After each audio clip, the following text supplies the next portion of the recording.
0.8 billion rand. We've seen with this initiative already in the month of December, that message has already seen municipalities paying the Auditor General in the tune of 460 million rand. But the committee called for a different approach to withholding municipalities' equitable share, warning that this will be detrimental to service delivery. Babalo Ndenza, Eyewitness News.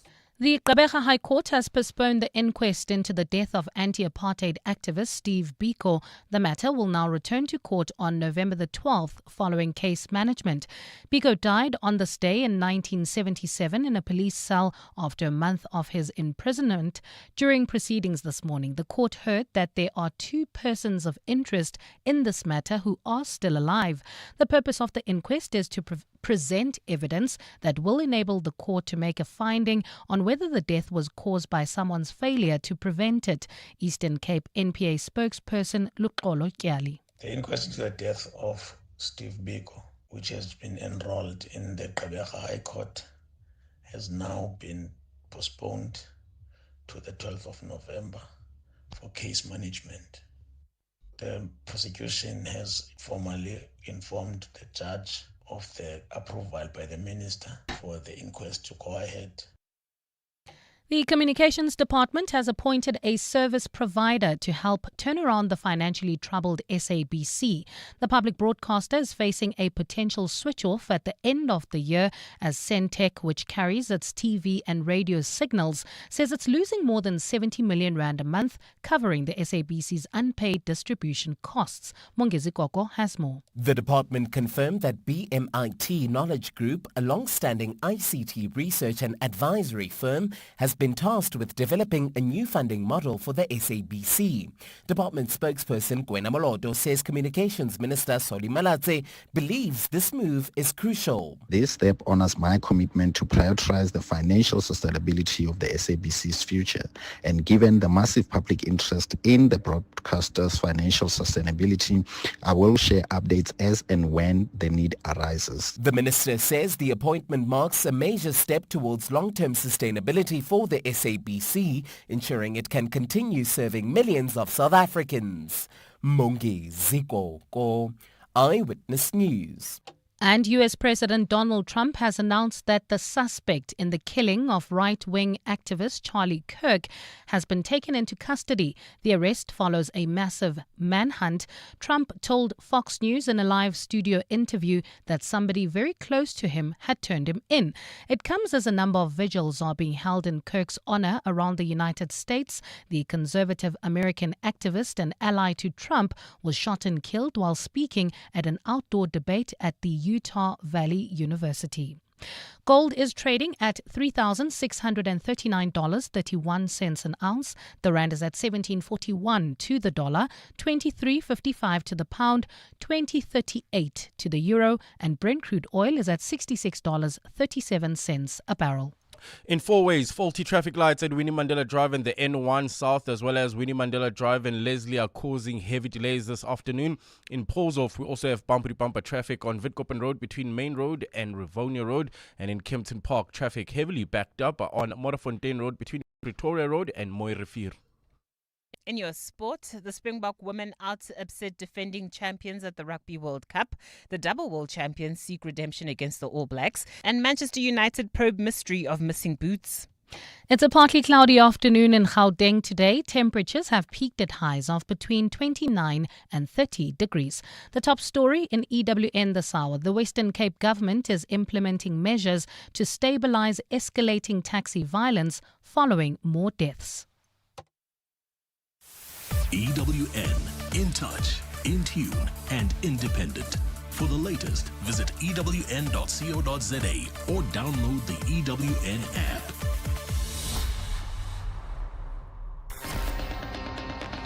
You're with John Perlman on 702. Streaming on the Prime Media Plus app, DSTV channel 856, 92.7 and 106 FM.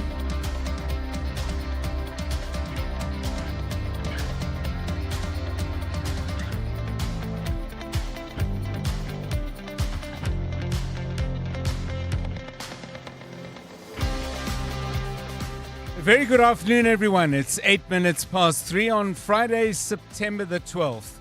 This is 702 Drive with me, John Perlman. Wherever you're listening to us in 702 land, welcome to the show. On this program, and indeed other 702 shows, a good number of you have expressed the view that the taxi industry is a law unto itself and that government can't do much to rein in the industry's excesses. Well, the Western Cape government is putting that to the test in the coming weeks by closing some routes down for 30 days. This in response to ongoing violence between rival associations. MEC for Mobility in the Western Cape, Isaac Sileku, joins us in a moment to talk about this. Some other stories we're covering. Fans of the Springboks, that probably includes you and a whole lot of other people you know, have had to get their heads around moments like this. And Tate McDermott hacks the ball into the east stand at Ellis Park. There are hands on hips, heads in hands for the Springboks, but utter euphoria for this Wallaby team. Full time at Ellis Park in Johannesburg. South Africa 22, Australia 38. So I think we're talking about uneasiness rather than panic or deep dismay. But many people are asking, what is going on in the camp of the world champions? We'll get the inside track from Supersport commentator Matthew Pearce. You heard him there a moment ago. That's after 5. Lack of sleep certainly makes us irritable and less than our best at work and at home, but it can also make us seriously ill. Add to that the fact that just as our economic situation determines our access to food and education, it can also profoundly affect our access to sleep. Professor Ray Daniel from UCT has been taking a long and careful look at the concept of sleep inequity. She's my guest after 4. And in our weekly feature, a song, a book and a dish, we'll meet a remarkable surgeon who's making headlines for some inspiring work that he's doing with children. That's at 20 to 6. We've got all that and a whole lot more on 702 Drive, including breaking news from the roads in our regular traffic updates, and we'll bring you as well the latest from the markets, where the all-share index topping 103,000 points. That's old news. Today, the JSE surged past 104,000. 104,528 last time I looked. Up by 600 points and driven by a financial index that is up by nearly 1.4%. First Rand has gained 2.55. Discovery is up by 2.7. Pan-African Resources on an otherwise quieter day for mining has gained 3.1%. Pepco is up by 2.7. Rand is currently trading at 17.38 against the dollar, 9 cents stronger than this time yesterday. 20 Rand 36 will get you a euro, a 9-cent gain, and a pound will cost you 23.54. The Rand 26 cents stronger against sterling than it was yesterday. Oil price up by $1.40 and currently trading at $67.62 a barrel. We'll get all the details and more at 25 past 4 with Moteo Juaripe. Tola Mganga has all the latest sports news. We've got Mbali Dlamini back in about 18 minutes' time with the very latest news headlines and, of course, traffic updates throughout each and every hour on 702 Drive. Karabo Chale taking care of that. This is 702 Drive. We're live in the place where you live. If it's happening in 702 land and we hear it first, you'll hear it from us. But if you get to find out about it first, make sure that we get to know about it too. There are stories that break that you are, in fact, the best qualified field reporter for. So give us a call on 072 702 1702 or 011 883 0702. It's 13 minutes past 3. 702. Let's walk the talk. I'm just wondering if some of you, while you're listening to us, might be on your road out on the N4, or maybe you're coming up from the Western Cape. But either way, if you're heading to Nelspruit, to Mbombela for the MTN Top 8 final tomorrow, Stellenbosch FC versus Orlando Pirates, give us a call. What are you expecting from the game? And I always ask this, taking anyone who's never been before, you can call me on that on 011 883 0702 and 072 702 1702. As always, lots to talk about, lots to ask questions about, plenty to think about, including those random thoughts. The random thought we had a little while ago chatting as a team was kind of part-time, short-term jobs, things we did when we were younger, either as students or maybe still in school looking to earn some cash. And the question I've got for you is, as you take a break from those jobs this week, or maybe you're going to be doing exactly that kind of work over the weekend, what was the part-time or short-term job that for you was absolutely the most fun? Give us a call on that on 011 883 0702 and 072 702 1702. Jonathan Fairbairn, Kabazela, you had some interesting short-term, part-term jobs in your youth, did you? Yeah, afternoon, John, and afternoon to the 702 family. I had lots of part-time jobs from around about 15. I started working, but out of all the jobs I had, probably the most fun was when I was working at Edgar's, and I worked in the section called Starting Block, and that was all the sneakers and the Nikes, Reeboks, Adidas, and all that, and activewear. So we would work Friday nights, Saturday, and then Sundays. And Sundays you would get overtime pay, and you got 30% off all the clothing and all that, unlimited, which was great. Wow, okay. Yeah, it was really nice. Lots of chummies I had back then. Buy me this, buy me that. But the fun part of it was right next to Starting Block was another section there. I can't remember what it was called, but they used to have like all the hip clothing and the jeans and all that kind of stuff. And in that particular section, they had 3 TVs. And on Friday night on MTV, they had these like sort of bikini parties and guys, like chilling out by swimming pools. So we used to, when it was a little bit quiet later on in the evening, we could, stand and watch those. And then there was a really good bunch of staff that worked in that section as well, and we vibed quite nicely. So that was one of my favorite jobs that I worked part-time. Do you miss it? I miss the times. I mean, those times were really special times. I don't Yes. necessarily miss the work because you stood for long times, Yes. But I miss the times. They were really special times. Karabo, how about you? Part-time jobs that were particular fun? Yeah, just like Jono, I had plenty of part-time jobs growing up, from exclusive books to being a waiter. But the most fun was when I started in radio. I worked for a community radio station in Katlong called Kasi FM, and I was also a resident DJ in the neighborhood. So the cool thing about it is that you had an entourage, and when you get to the club or the party place, the owner of the club respected you, like gave you VIP treatment. So you got like, they fed you, they did all those things. So yeah, it was fun times those days. How come I'm meeting you guys now? Because I could use some sneakers and some fashion advice, by the way. Way too late, I could have been your entourage wingman. He's my guy. I would have ushered people out of the way. Whoa. Stay away from DJ. Anyway, too late, I guess. Yeah. I guess. My favorite, most fun job, sweet shop. Do you work at what, Sweets Nice. from Heaven or something? No, I don't know if they still exist. It was a store called Britain's from the 70s, 80s. I don't think I've seen them in since, but it was quite a little landmark in South African shopping malls. Yeah, sweet shop guy, me. Jeez, People are nice too. If we were all chummies back then, we could have got free sweets. You could have got 30% off sneakers. everything from Edgar's. VIP. We could have had entertainment with you. Jeez. Moreki in the club. Yo. It's just been downhill. Anyway, let's make the most of our currently miserable lives and tell people what's happening in the traffic. It's 18 minutes past 3. Well, it's going to be a bad afternoon for most motorists heading towards the Fourways area. We have a couple of traffic lights not working, and they're causing heavy delays. This is approaching Winnie Mandela Drive and the N1 South. Delays all the way from Rivonia Road. Also, Winnie Mandela and Leslie causing heavy delays from Bryanston into Fourways.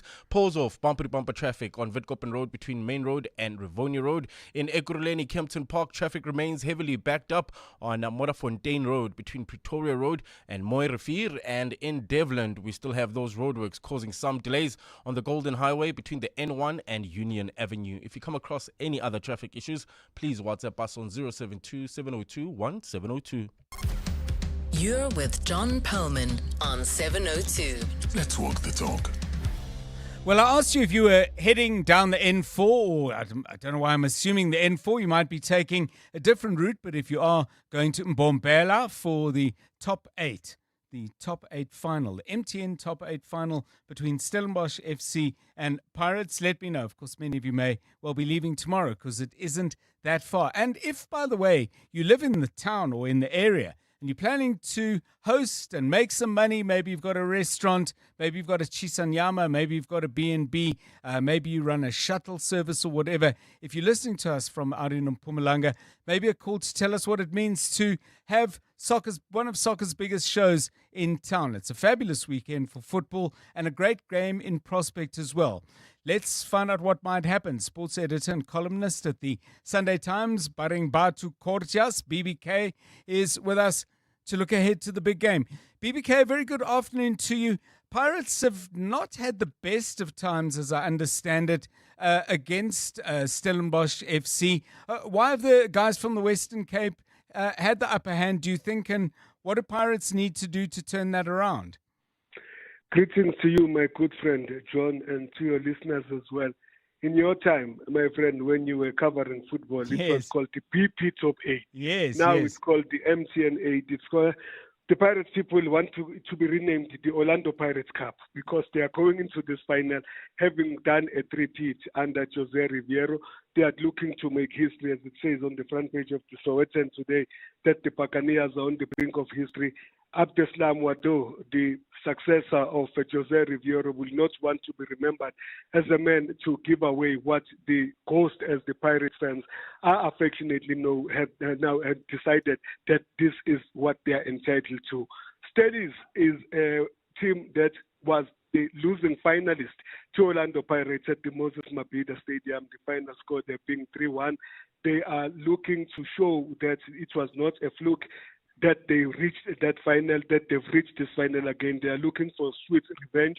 They want to show that it was not by mistake that they've now become a formidable foe in terms of the South African football firmament, in that they've been able to win successive 3 third-place finishes in the Betway Premiership, which qualifies them for the Confederation Cup, which they did so well, John, by reaching the semi-finals last year as well. They've already tasted cup success in that they also won the Carling knockout, so they want to show that they are not a fluke. The reason they are a challenge for Orlando Pirates is because when Orlando Pirates started the season as well as they did in the campaign previous, when they went 7 matches unbeaten and went toe-to-toe with Sundowns, the first defeat that they suffered at the Orlando Stadium, losing 1-0 through a goal scored by Devin Titus, who's going to be a thorn on their flesh tomorrow, was to Stellenbosch. Steve Barker is a man who has proven that he has no airs and graces about him, that he does not need to make any noise. By the way, the man that gave us the very only AFCON title that you have, bless his soul, Clive Barker, is the uncle to Steve Barker. Clive Barker was called the dog. So Steve does not want to be called a puppy. He wants to show that he can bark as loud as his late uncle. And he wants to show that he is a man that you don't need to go foreign to look for coaches in him. We do have a South African coach who's done well, following in the footsteps of the likes of your Pitso Mosimanes and the Rulani Mukwenas of this world.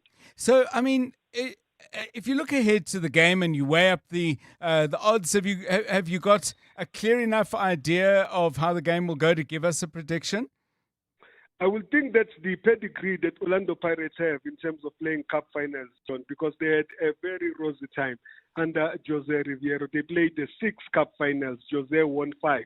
3 Nedbank Cup, the 3 MTN 8s and 2 Nedbank Cups. He lost the other Nedbank Cup final to Kaizer Chiefs. So that gives them a sense of knowing what needs to happen in the 90 minutes of knockout football, especially a final.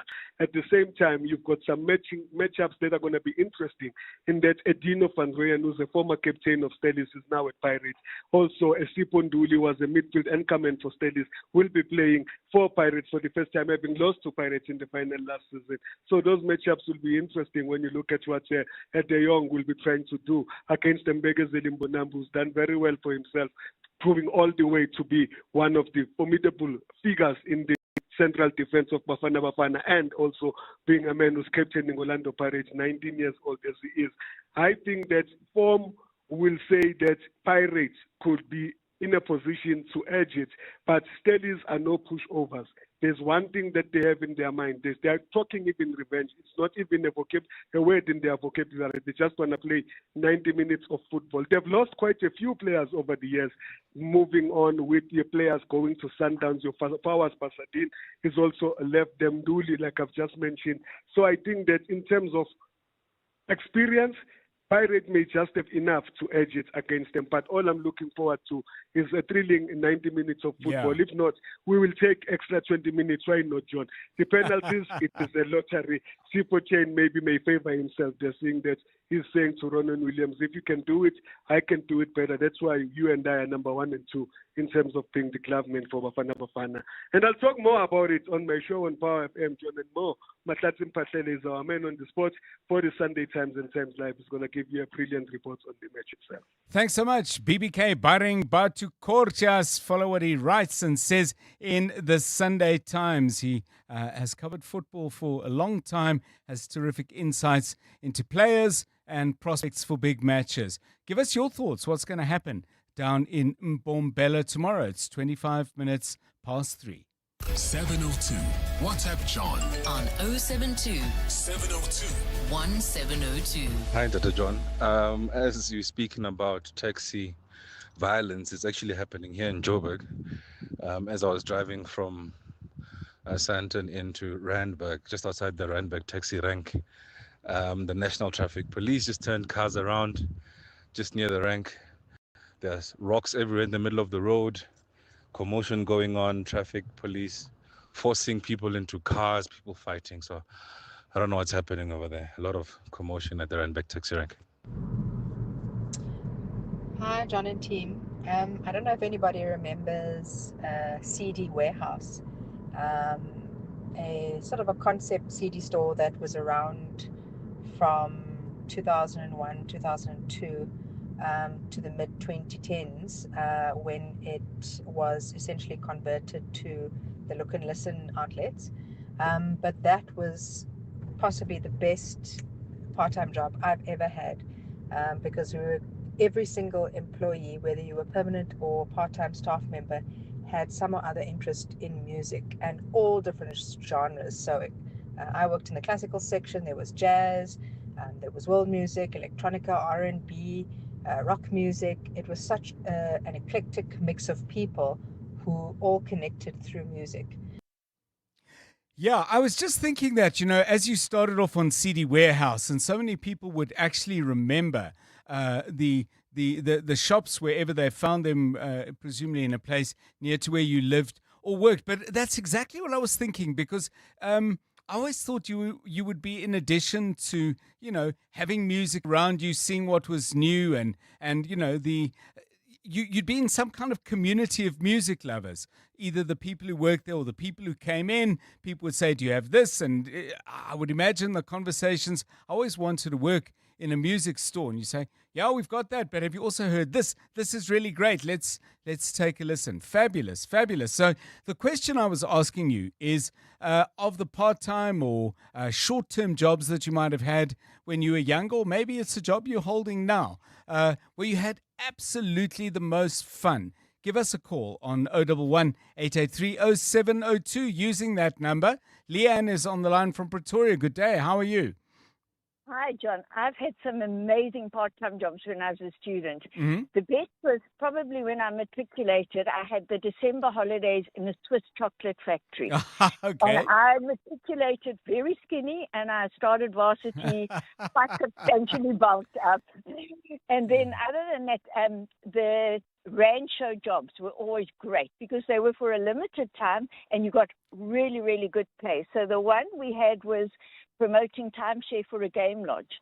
And all we had to do was sit around, attract people into our little booth with wine and biltong, and then get their contact details for the sales agent. So it was really just sitting around and drinking wine and eating biltong for 4 weeks of the ranch show.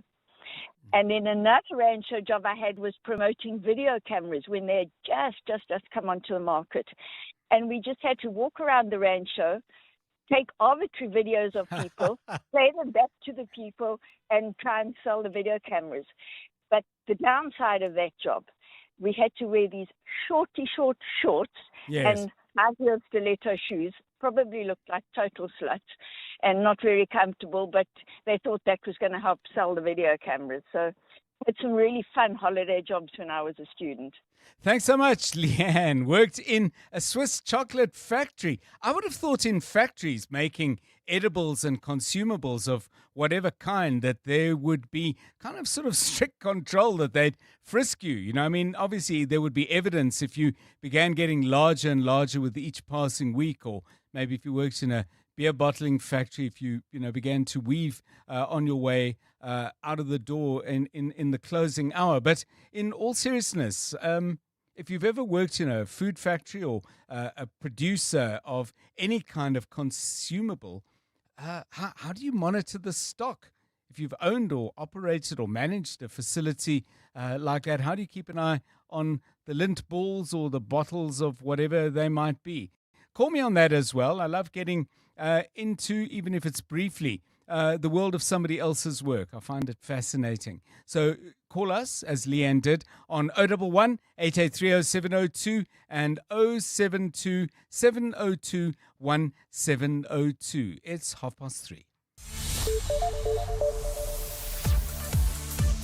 We focused a lot this week on water problems in Joburg. Tshwane's got some troubles of their own, and Bali Dlamini has that story and some more besides. The latest news. Good afternoon.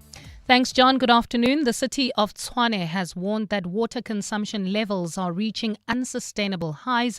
Officials say reservoirs have been dropping rapidly over the past 2 weeks, forcing the city to draw 22% more water from Rand Water than it is licensed to.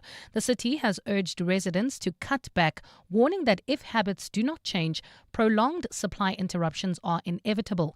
Level 1 restrictions, including a ban on daytime garden watering, hosepipe car washes, as well as the filling of swimming pools, remain in force. The city says non-compliant residents could face fines, supply restrictions or disconnections. City spokesperson Salbi Bukaba. The water utility is currently pumping about 926 million litres per day to Tshwane, when it is supposed to be pumping 662 million litres per day. This is 22% more than the city's permitted limit. A new small claims court has opened its doors in Booysens, Johannesburg, marking the 417th such court across South Africa. Deputy Justice Minister Henri Snell says the court will help to bridge the gap for communities who cannot afford private lawyers. The move comes as demand for small claims courts continues to rise, with thousands of cases registered across the country this year alone. Mongezi Koko has more. The court, based at the Booysens Magistrates, will hear disputes of up to 20,000 Rand without legal representation. Government is considering raising that limit to 50,000 Rand. The Deputy Justice Minister pointed to the impact of the system, with over 8,000 claims with nearly 58 million Rand registered nationwide in just the first quarter of this year. He also paid tribute to commissioners and clerks who volunteer their time, calling their commitment a testament to the spirit of service and justice. The court will sit every Wednesday afternoon and has already issued dozens of demands since its proclamation in June. Mungi Zikoko, Eyewitness News. To this now, bus company Putco has launched a prototype vehicle designed to offer accessible transport to those living with disabilities. The new bus has a rollout ramp feature, giving access to wheelchair users, persons with mobility, hearing and other sensory disabilities. Today, the company hosted a consultative session with relevant stakeholders to get more suggestions on how to improve the features on the bus. Mandy Latimore is an activist with the South African Disability Alliance. You know, one wants equality, because that's what universal access is. It's equality. It's equal rights to access the facilities and to be able to work and to get to work. How do you get to work? Even if you find a place that's accessible and that will employ you, how do you get to work? Putco bus spokesperson Lindoguhle Xulu explains how this will work. We look for the need in the communities. We go out, we check for the need, and then we configure our routes based on that. But the most important thing that also came out of today is that we should not be thinking about access buses as a separate thing. We should be thinking about all buses and making them accessible, and that's true sense of accessibility. The company says it will have 6 buses in operation after concluding its consultations. And US President Donald Trump has announced that the suspect in the killing of right-wing activist Charlie Kirk has been taken into custody. The arrest follows a massive manhunt this week. Trump told Fox News in a live studio interview that somebody very close to him turned him in. It comes as a number of vigils are being held in Kirk's honor around the United States. The conservative American activist and ally to Trump was shot and killed while speaking at an outdoor debate at Utah Valley University. It's a partly cloudy afternoon in Gauteng today. Temperatures have peaked at highs of between 29 and 30 degrees. Faulty traffic lights in the four-ways area causing heavy delays. That's approaching Winnie Mandela Drive and the N1 South, as well as Winnie Mandela Drive and Leslie. Pulls off also bumper-to-bumper traffic on Witkoppen Road between Main Road and Rivonia Road. And in Germiston, heading towards Bedfordview, expect some delays. N3 northbound from the Geldenhuys interchange to Van Buren. The top story in EWN this hour. The city of Tshwane has warned that water consumption levels are reaching unsustainable highs. Clement Maniatella. Weekday mornings, 9 to 12. 9 to 12. I wonder what friends and families also said when you were telling them you're doing IVF. I know in some of our families, these things are taboo. It's almost like they think you're saying you're engineering babies. Like, that's how some people look at it. So we didn't really share. It was just our parents who knew and our siblings. They didn't judge us, of course. They were a support structure. Funny enough, that question, I only find it now when people ask, when you encourage them IVF, that say, no, but you're playing God, you know, that type of thing. And they don't really understand how it works. Clements Maniatella. 9 to 12 on 702. The DSTV Delicious Festival, powered by Lotto Star, is back. With just one ticket, experience unforgettable music, mouth-watering food, bold fashion, and vibrant art. From Saturday 20 to Sunday 21 September, celebrate with friends and bring the family for a picnic on Sunday. This year, DSTV celebrates 30 years with international headliners, SA's hottest talent, and a feast that's as big as the vibe. It's Africa's biggest music and food festival. Get your tickets now at Ticketmaster. The DSTV Delicious International Food and Music Festival, powered by Lotto Star and supported by 702. More on deliciousfestival.com. Hey besties, welcome to my kitchen tour, or should I say my new walk-in wardrobe. Over here we have the pantry, now home to my jeans and shirts, all color-coded. Oh, and the air fryer, literally the perfect place for my makeup brushes. And who would have thought, the oven is the place to store my handbags. Who needs a kitchen? Simply spend 200 Rand or more and you could win Simply Asia for a year. T's and C's apply. Simply Asia, connecting the Thai way. That's the sound of your business growing. Whether you're starting out or scaling up, turn your passion into profit with Capitec Business Banking. Save up to 50% on fees. Get fast credit approvals, personalized support, and Forex for your business. Open your business banking account on our app. Bank on better with Capitec, the business bank for everyone. Capitec is an authorized FSP. 46669. T's and C's apply. Be in it to win it by playing Powerball and Powerball Plus for a life-changing 124 million Rand in total estimated jackpots this Friday. That's right. Play Powerball for an estimated 64 million Rand and Powerball Plus for an estimated 60 million Rand today. Buy your tickets now in store on nationallottery.co.za, the mobile app, cell phone banking, or simply dial *120 *7529# for USSD. Panda, Pusha, play. Players must be 18 years old or play responsibly. E2 is the proud operator of the National Lottery. 702 and corporates that care with Ekwele are talking about Ekwele's commitment to uplifting communities across South Africa. From Ekwele's side, we get a lot of requests for water. I think that access to clean drinking and safe water has become a daily challenge for many people. So we get a lot of requests. We really deliver hundreds and thousands of bottles every year. Recently, we saw a need for a more longer-term solution, more sustainable water solutions. When we turned 25, we delivered 25 water tanks to 25 communities all over South Africa. And it was really heartwarming to see what a difference a tank can make. The first tank we put up was at a school in Groudville and KwaZulu-Natal, and the principal told us now they don't need to close the school anymore because sometimes they had to close school early because they didn't have water. Ekwele, making a positive impact one drop at a time. Learn more at ekwele.co.za. 702. Let's walk the talk. 702. WhatsApp John On 072 702 1702. Hey John, I used to work at Pick and Pay. Those long cheese grillers. I would eat them up until I'm done. I don't want them anymore. Even the smell or whatever, I can't because I ate them so much. Yeah, even the weight, you could see that the weight is going up. But yeah, that was the best job ever.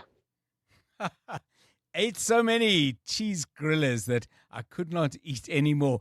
The reason we're being told this, by the way, if you think, okay, what's that all about? The question I was asking is short-term or part-time jobs that you had, which one was the most fun? Please keep those coming on 702 Drive. We're coming up to 20 minutes to 4. Huge weekend of sport. Let's get into it. EWN Sport. Saturday afternoon, the Springbok women in the quarterfinals of a Rugby World Cup for the first time, but very, very tough opposition, Tolakele. Yes, John, and Captain Nolusindi Boy admits she's nervous ahead of the Springbok Women's historic Rugby World Cup quarterfinal. That one's against New Zealand. It's the first time South Africa have reached this stage of the tournament, and Boy says they'll give their all to upset the defending champions. I already had nerves, just that I felt like it's a good thing that I'm feeling like that now, so that when we get to the field, I know exactly what is expected of me. And for me personally, I know I have to give everything for the team, because I don't believe in this thing of we are going there to just play the game. I believe that we can do something. Coach always talk about miracles, and I also believe that we have a strong pack, which is 32 players that are behind us. Siya Kolisi will be back in the number 6 jersey and to captain the Springboks tomorrow. That's when they take on the All Blacks in the Rugby Championship. Kolisi says he understands that there's added pressure on the team to get a result, and they look to remain in contention to retain their title. I think this game is big by itself for the fact that when we want to win and stay in the Rugby Championship. Also, there's the Freedom Cup in there, but I think also for these guys that are getting the opportunity for the first time here in New Zealand to also be able to get an opportunity like this, and also to feel what it feels like to win on tour. And I think that will give the guys a lot of confidence. The MTN 8 final tomorrow pits defending champions Orlando Pirates up against Stellenbosch. Tshegofatso Mabasa and his Buccaneers teammates go into it looking to win this trophy for a historic 4th year in a row. This is a cup final. Whoever wants it on the day will get it, and I know that's one thing that the coach he's emphasized a lot, to us throughout the last couple of weeks. Since the draw was made, this game, whoever wants it the most will get it. You guys saw the amount of work that we are putting in just in the warm-up alone. It's a lot. You can see the sort of mentality and mindset that each and everyone has here. It's winners. And Manchester United have launched an investigation into how players' boots were lost on their way to the Women's Champions League qualifier in Norway. The Red Devils had to buy a number of replacement boots and shin pads from a local shop hours before the first leg of their tie against SK Brand, which they lost 1-0. Midfielder Lisa Nelsard, who's from the area, also had to ask her mother to bring some boots to the stadium for her. Tolagele Mganga, Eyewitness News Sport. EWN Traffic. So let's find out what's happening out on the roads. Let's get you home as best we can. If you're in four-ways, you better listen closely. Karabo Charlie. Yeah, faulty traffic lights in the four-ways area causing huge delays this afternoon. This is approaching Winnie Mandela Drive and the N1 South. Those delays all the way from Rivonia Road. Also at Winnie Mandela Drive and Leslie, faulty traffic lights causing delays there. In Polshof, bumper traffic, Witkoppen Road between Main Road and Rivonia Road, while in Ekurhuleni expect some delays in Germiston heading towards Bedfordview on the N3 northbound from the Geldenhuys interchange to Van Buren. Kempton Park traffic also heavily backed up on Modderfontein Road between Pretoria Road and Mooi Rivier. And finally in the Devland area, if you're traveling towards Eldorado Park, roadworks slowing down traffic on the Golden Highway between the N1 and Union Avenue. If you come across any other traffic issues, please WhatsApp us on 072-702-1702. There's more EWN on air, online, and on the EWN app. You're with John Perlman on 702. Let's walk the talk. 702 Drive, still to come. We're going to be looking at the Asset Forfeiture Unit doing its bit to try and ensure there's some justice in the matter of the assassination of Babita Deokaran and all the, let's still call it alleged theft of public money that took place around the Tembisa Hospital. Jeff Wicks joining us with that story shortly, 16 minutes to 4. John is on X. At John Perlman.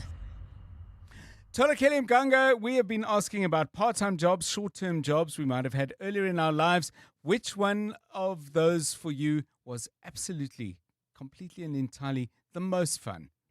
I think I've previously told the story about the time where I went to Newcastle to help my aunt run her tuck shop, and then we ate half the stock. Yes. That was the best fun for me because also she didn't take it seriously, even though like she wanted to teach me like the entrepreneurial spirit. I think she also just realized that I'm just a girl and I'm not going to do all of that. So that was the best fun for me, where I kind of got to learn, but also I realized it's not my passion. So I ate what I wanted to eat. And did you do anything to cover your tracks? Like, I mean, no, just... John, we were eating the stock together. If the her, you and the CEO of aunt. the company Okay. says, let's chow, we're chowing. Yeah. Let's split a Kit Kat, that kind of thing. Okay, no point in hiding the other half if it's going to be eaten by your aunt. 702 Drive, the most fun in a part-time job. 072 702 1702 and 011 883 0702. It's 3:45. Drive home with John Perlman On 702. Let's walk the talk. Well, as each day, week, month and year passes since the assassination of Babita Deokaran, we've regularly checked in with my next guest. Jeff Wicks is an investigative journalist at News 24, and he has been following this story closely and digging into the criminality that Babita Deokaran exposed. He's tried to complete their work and with it to ensure that at least the people who are involved in the stealing face some measure of justice. Asset Forfeiture Unit have stepped in, confiscated nearly 400 million rand in our cars and homes. I think the correct word to use there is actually that these assets have been frozen. Jeff Wicks joins us now. Jeff, a very good afternoon to you. The AFU busy. Who have been their targets and why? Hi, John. Thank you for having me. So, yes, the AFU has been working in the background, and yesterday they moved. Their targets were, in fact, two men who were identified as syndicate kingpins who were behind a massive extraction at Tembisa Hospital, the first being Hangwani Morgan Maumela, and the second being Rudolph Mazibuko.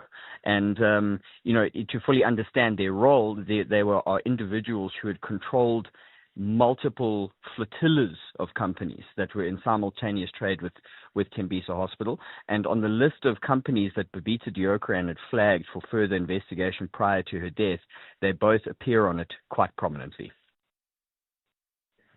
In terms of the effect of these confiscations, I mean, obviously justice would be criminal proceedings, but in your mind, is this at least a substantial step in the right direction? I would say so. I think it's welcome, what appears to be on the face of it, momentum after 4 years of silence, because that's really what this is, and it's how we measure the success of our arms of the state, and is how they act on wrongdoing. And Babita was assassinated more than 4 years ago now, and this move yesterday represents some sort of action, albeit long overdue.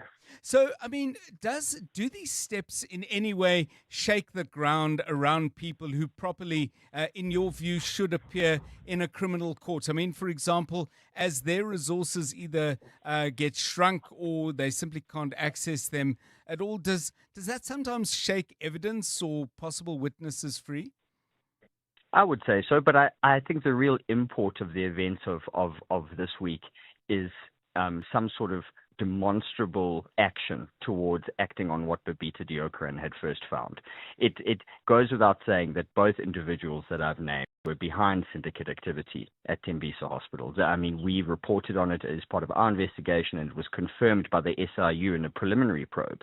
And now what we're seeing is multiple law enforcement agencies working together to achieve a common goal. And we know in this matter, it's not only the AFU, but also the SIU and the Hawks who have been doing a bit of work in the background. But again, if I was to take issue with anything, it would be the length of time. But I suppose we must be grateful for what we have.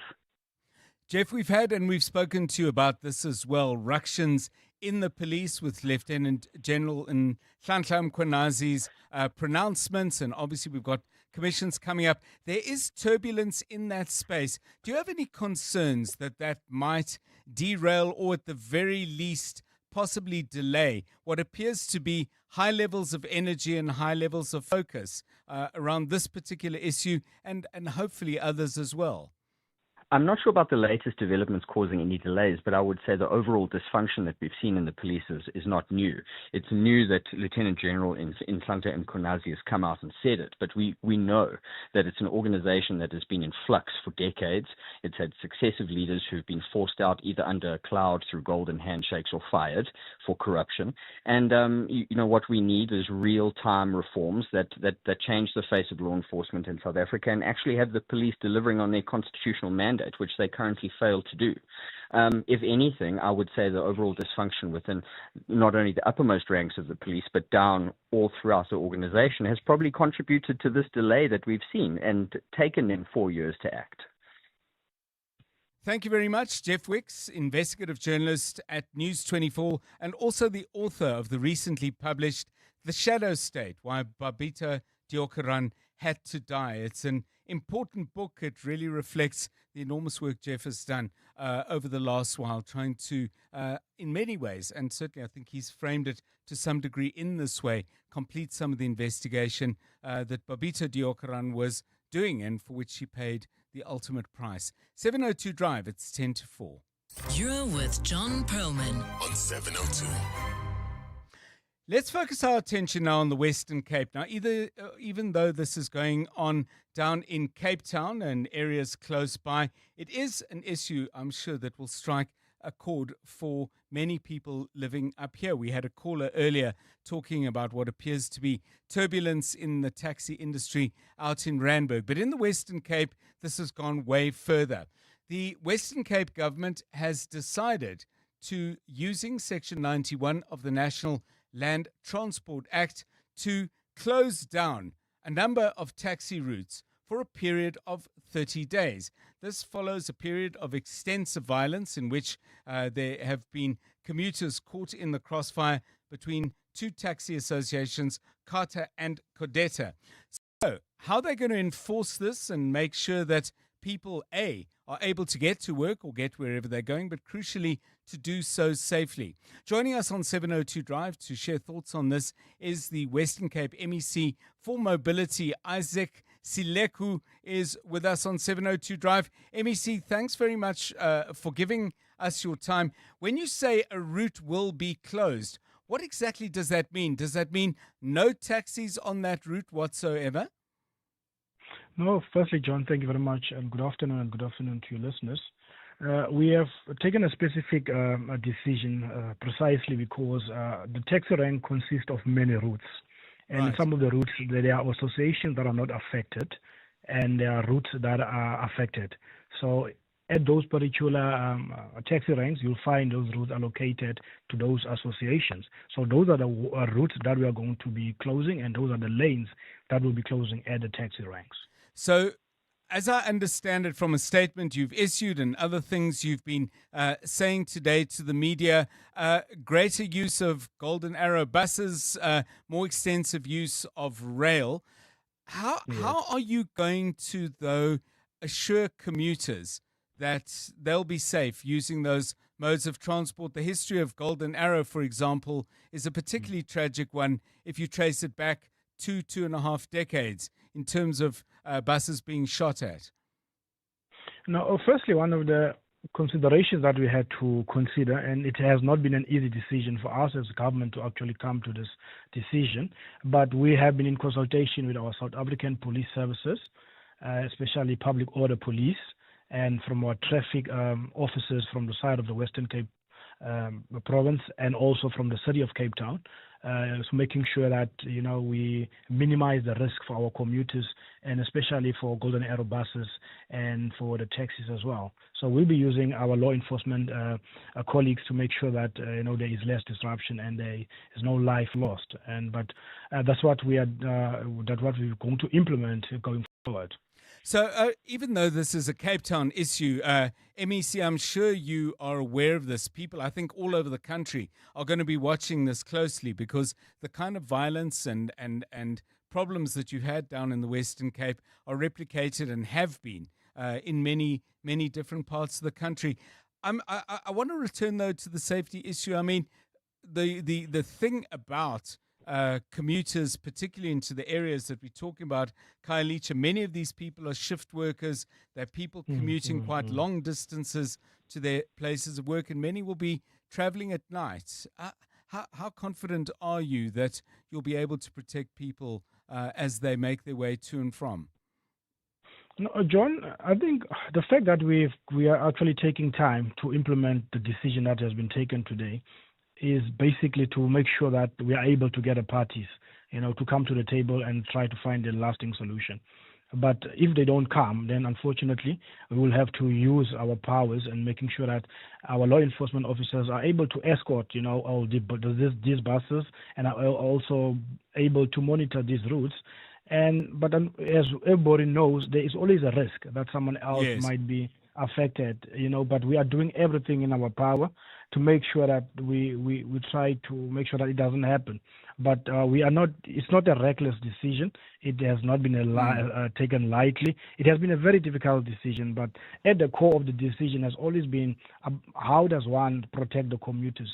How does one make sure that people are able to move around in our province so that because they can earn their livelihoods and able to feed their families. And that's why we took that decision. We're also cognizant of the fact that it's also a risk on the other side because anything can happen. Hence, we are putting contingency plans in place to make sure that there is less disruption. So, MEC, just a final question. I don't know if you've had a response from either Carter or Codetta or both. But obviously, they've been very much put on terms by the announcement you've made today. I don't know if your phone has been ringing, but if it has, what have they been calling you to say?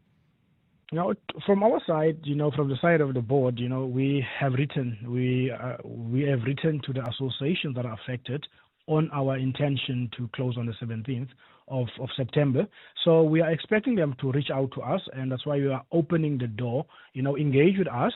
And from my side, I have not received any calls. And probably, they have been in contact with my officials, but I have not heard anything. And I'm hopeful, and I'm positive that we will be able to get a call or two from affected parties to say, let's talk. And that's what we want to, that will be a bonus for us from the side of government, make sure that there is stability, there is less killings, and there is order. People are able to get to work so that they can be able to feed their families and go to school and visit our healthcare services. So finally, MEC, I mean, sometimes when our listeners talk to us about rough engagements with the taxi industry, people talk of the experience of civilians driving ordinary vehicles. People saying, well, why have you got 6 people in your car or whatever? Why do you own a combi? This is a taxi route and so on. I would imagine part of the picking up of the slack left by the shutting off of the taxi services might be filled by ordinary citizens taking extra passengers. Does your safety plan include their protection? No, it includes everyone's protection, and I think we've also taken an interdict against some of the taxi associations not to interfere with any mode of transport. Once they break that interdict, it becomes a criminal offense. And those are the measures that we have taken from the side of government because we've learned from the past, and no one is supposed to interfere with any mode of transport. And that's what we have taken out an interdict. And we believe that the taxi industry is going to heed our call of saying, let's come back to the table so that we can resolve this issue amicably instead of us trying to focus on something else instead of trying to find a solution, because that's what our commuters deserve. They deserve, leaders to step up when there's a time of crisis instead of using the barrel of a gun to come to a solution. Isaac Sileku is MEC for Mobility in the Western Cape. A 30-day closing down of certain routes prompted by a long period of violence between 2 taxi associations in Cape Town. Give us your thoughts. Is this what other provinces should be doing? Other metros, perhaps? Give us a call. 011 883 0702. Bongani Bingwa, 702 Breakfast. Weekday mornings, 6 to 9. What does it say about us that we move away from all of these so quickly? It says that we've kind of become inured to each story about corruption. We read it, we express outrage, and we move on. By moving on, we allow the corruption to continue. But if they stand firm and weather the storm, it will go away and then they can continue. And that's precisely what has been happening at the Gauteng Health Department since about 2006. Bongani Bingwa, 6 to 9. On 702. At the heart of global conversations shaping the future, Africa's voice matters more than ever. As Africa's largest bank by assets and lead sponsor of the B20 Summit, Standard Bank Group is proud to spotlight the continent's growth, partnerships and potential on the world stage. Through informed dialogue and powerful partnerships, Standard Bank is driving sustainable growth where it matters most. Standard Bank is an authorized FSP and registered credit provider. Meet Uminatsi Nyaba, a powerhouse storyteller and after-graduate who earned her Bachelor of Arts in Motion Picture cum laude. From a young age, Uminatsi knew that storytelling was her calling, but financial hurdles nearly dimmed her dream. That all changed when she received the Hollywood Foundation's Future is Bright bursary. It lifted a huge weight off her shoulders and gave her the freedom to focus fully on her craft. She began making bold moves and creating incredible work, including her award-winning short film, which was selected for international screenings. Thanks to the Hollywood Foundation, Uminati is ready to tell the stories the world needs to hear. Follow the Hollywood Foundation social pages for more stories of stars on the rise. Sizofunda sonke. Spar brings you super savings. Get 750 gram, 780 gram, 850 gram Nola mayonnaise, excluding squeeze bottle, for $38.99. Save R6 with Spar rewards, or 2-liter Spar full cream or low-fat ultra-pasteurized milk for $32.99 with Spar rewards. Plus, you could win your share of R6 million in instant cash. Price is valid until 22 September 2025. While stocks last, T's and C's apply. For those 2 a.m. checkouts or the late night shifts, for the last minute orders and the beginning of the month rush, for the 9 to 5 that becomes a 5 to 9. You don't clock out, and neither should your payments. Pay fast by network, always open for the dreamers, the doers, for you. From e-commerce to in-store payments and business funding, we have you covered. Sign up today at payfast.io. This is EWN. Bester and Makutumana's lawyers unhappy with the court ruling, and Tshwane councillors vote in favour of salary increases.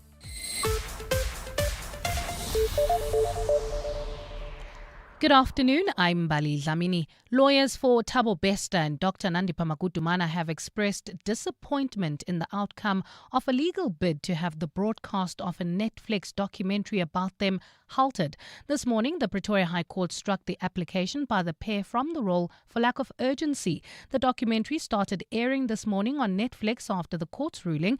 The court slapped both Makutumana and Bester with a costs order, despite the doctor's lawyers arguing that they struggled to consult with her in prison, and that resulted in delays when filing their court papers. Makutumana's lawyer, Dinana Reid, says they still believe in the strength of their case. Is there a heavy cost, especially when you look at the fact that the client is based in Kroonstad. So it's not an easy type of a consultation to do. There are processes that one needs to follow. Even if you could perhaps maybe ask for whatever, you can't even consult after hours. It's near impossible. Councillors in the Tshwane municipality have overwhelmingly voted to increase their salaries by 5%. Only one councillor voted against the motion during a special council meeting today. The 5% increase is in line with the determinations recently gazetted by the Minister of Cocta for the max salary limits paid out to public representatives. Tabiso Koba reports. Since the 2020-21 financial year, there has been no increases to the salaries of Tshwane councillors due to the municipality's strained finances. Today, councillors voted to increase their salaries by 5%. The Metro councillors will also see a bump to their other benefits like cell phone, housing, travel and motor allowances. Republican Conference of Tshwane councillor Lex Middelburg was the only one who voted against the increases. We are also rated as one of the worst run metros in South Africa. I think it is wrong for councillors to award themselves salary increases. This is a struggling city. This is not a successful place. The increases take effect from the 1st of July 2024, meaning councillors will receive a lump sum in back pay. Thabiso Koba, Eyewitness News. The Western Cape government is implementing measures to stabilize escalating taxi violence following more deaths. Today, Mobility MEC Isaac Sileku announced the closure of several routes and specified lanes at some taxi ranks for 30 days from Wednesday. The affected areas are Khayelitsha, Makaza, Mfuleni, Somerset West, Nomzamo and Lwandle. Lauren Isaacs has more. Mobility MEC Isaac Sileku says he's acutely aware that the routes facing closure serve thousands of residents who depend on them daily. But he says the provincial government's first and foremost priority is the safety of commuters. Over the recent weeks, violent clashes have claimed lives, families have been torn apart, livelihoods have been disrupted, and the safety of ordinary commuters gravely undermined. We cannot allow our communities to be held hostage by ongoing violence in the taxi industry. Alternative public transport arrangements have been made to cushion the blow, with Golden Arrow bus services and Metro Rail trains providing additional capacity to help residents get to work and school. The MEC has again called on taxi associations, CATA and CODETA, to put the safety of commuters above all else and to use this period productively to pursue sustainable, peaceful resolutions. Lauren Isaacs, Eyewitness News, Cape Town. The ANC has welcomed the decision to withdraw draft regulations that could have led to the blacklisting of individuals with historic student debt. Earlier this week, the Department of Trade and Industry published amendments to the National Credit Act. The move sparked public outrage over provisions that would have penalized those with student debt, prompting Minister Parkstau to retract the regulations.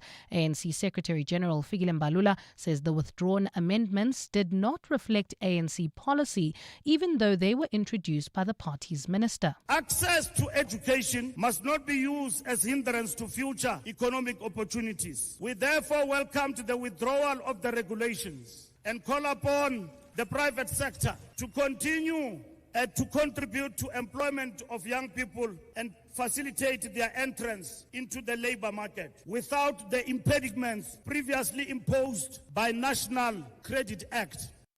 And in the Netherlands, secondary schools in 2 towns have been ordered to temporarily close due to a spate of violence involving 2 groups of young people. The 5 schools have been closed in a bid to restore calm after images circulated of teenagers being attacked. Local officials have issued a 3-day emergency order banning all gatherings of 3 or more people. 2 rival groups of young people have been blamed for the escalating violence, which apparently began with serious damage caused to a school last week. Police say a 22-year-old man has been arrested on suspicion of vandalism. Gold is trading at $3,649.80 an ounce. The rand is at 17.40 to the dollar, 23.53 to the pound, 20.35 to the euro, and Brent crude oil is at $66.04 a barrel. In 4 ways, faulty traffic lights at Winnie Mandela Drive and the N1 South, as well as Winnie Mandela Drive and Leslie, causing huge delays this afternoon. In Poleshof, also bumper-to-bumper traffic on Witkoppen Road between Main Road and Rivonia Road, and in Edenville heading towards Germiston, there's traffic pressure N3 southbound from Modderfontein Road all the way to Van Buren. In your sport, the Springbok women out to upset defending champions at the Rugby World Cup. The double world champions seek redemption against the All Blacks. And Manchester United probe mystery of missing boots. It's a fine start to Saturday in Gauteng with isolated afternoon showers expected. Johannesburg dropping to overnight lows of 13 degrees, peaking at 27. Pretoria 10 and 27 and Vereeniging 19 and 26 degrees. The top story in EWN this hour, lawyers for Thabo Bester and Dr. Nandipha Magudumana have expressed disappointment in the outcome of a legal bid to have the broadcast of a Netflix documentary about them halted. EWN, in touch, in tune, and independent. For the latest, visit ewn.co.za or download the EWN app. 702. Drive home with John Perlman. John Perlman, 3 to 6 p.m. On 92.7 and 106 FM. Let's walk the talk. 702 Drive, it's 9 minutes past 4. It's great to have you with us on the show. If you are looking forward to your weekend for a particular reason and you want to tell us about it, a celebration of some kind, a milestone, maybe a big sports event that you're not just planning to watch. Although if you're on your way sometime this weekend to the MTN Top 8, the MTN 8, we'd very much like to hear about your trip and who's going along.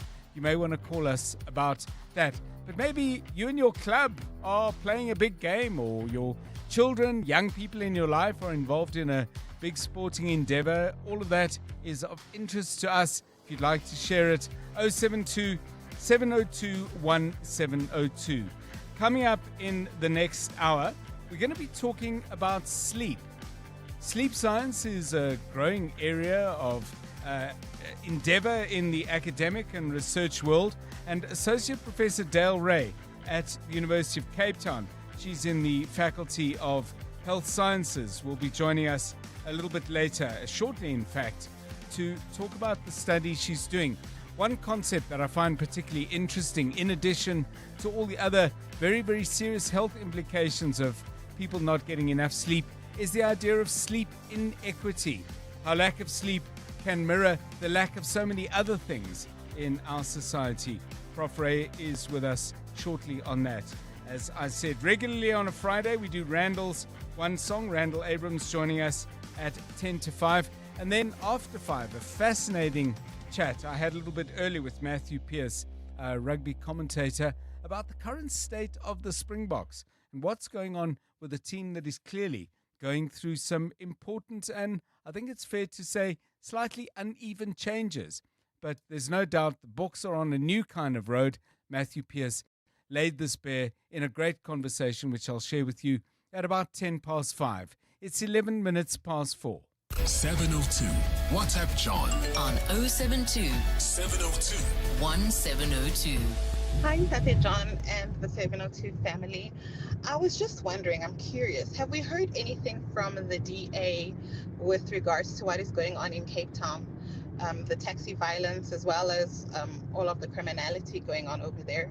I ask because whenever we talk about the successes in Cape Town and how great a city it is, then it's very loud when we hear from the DA that, you know, it's a city that they run and it's because of their hard work.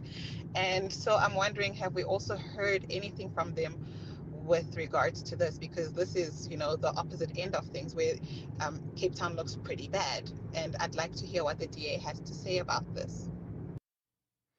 Well, we just heard from what the DA has to say about it in an extensive interview with MEC Isaac Sileku. He is from the Democratic Alliance.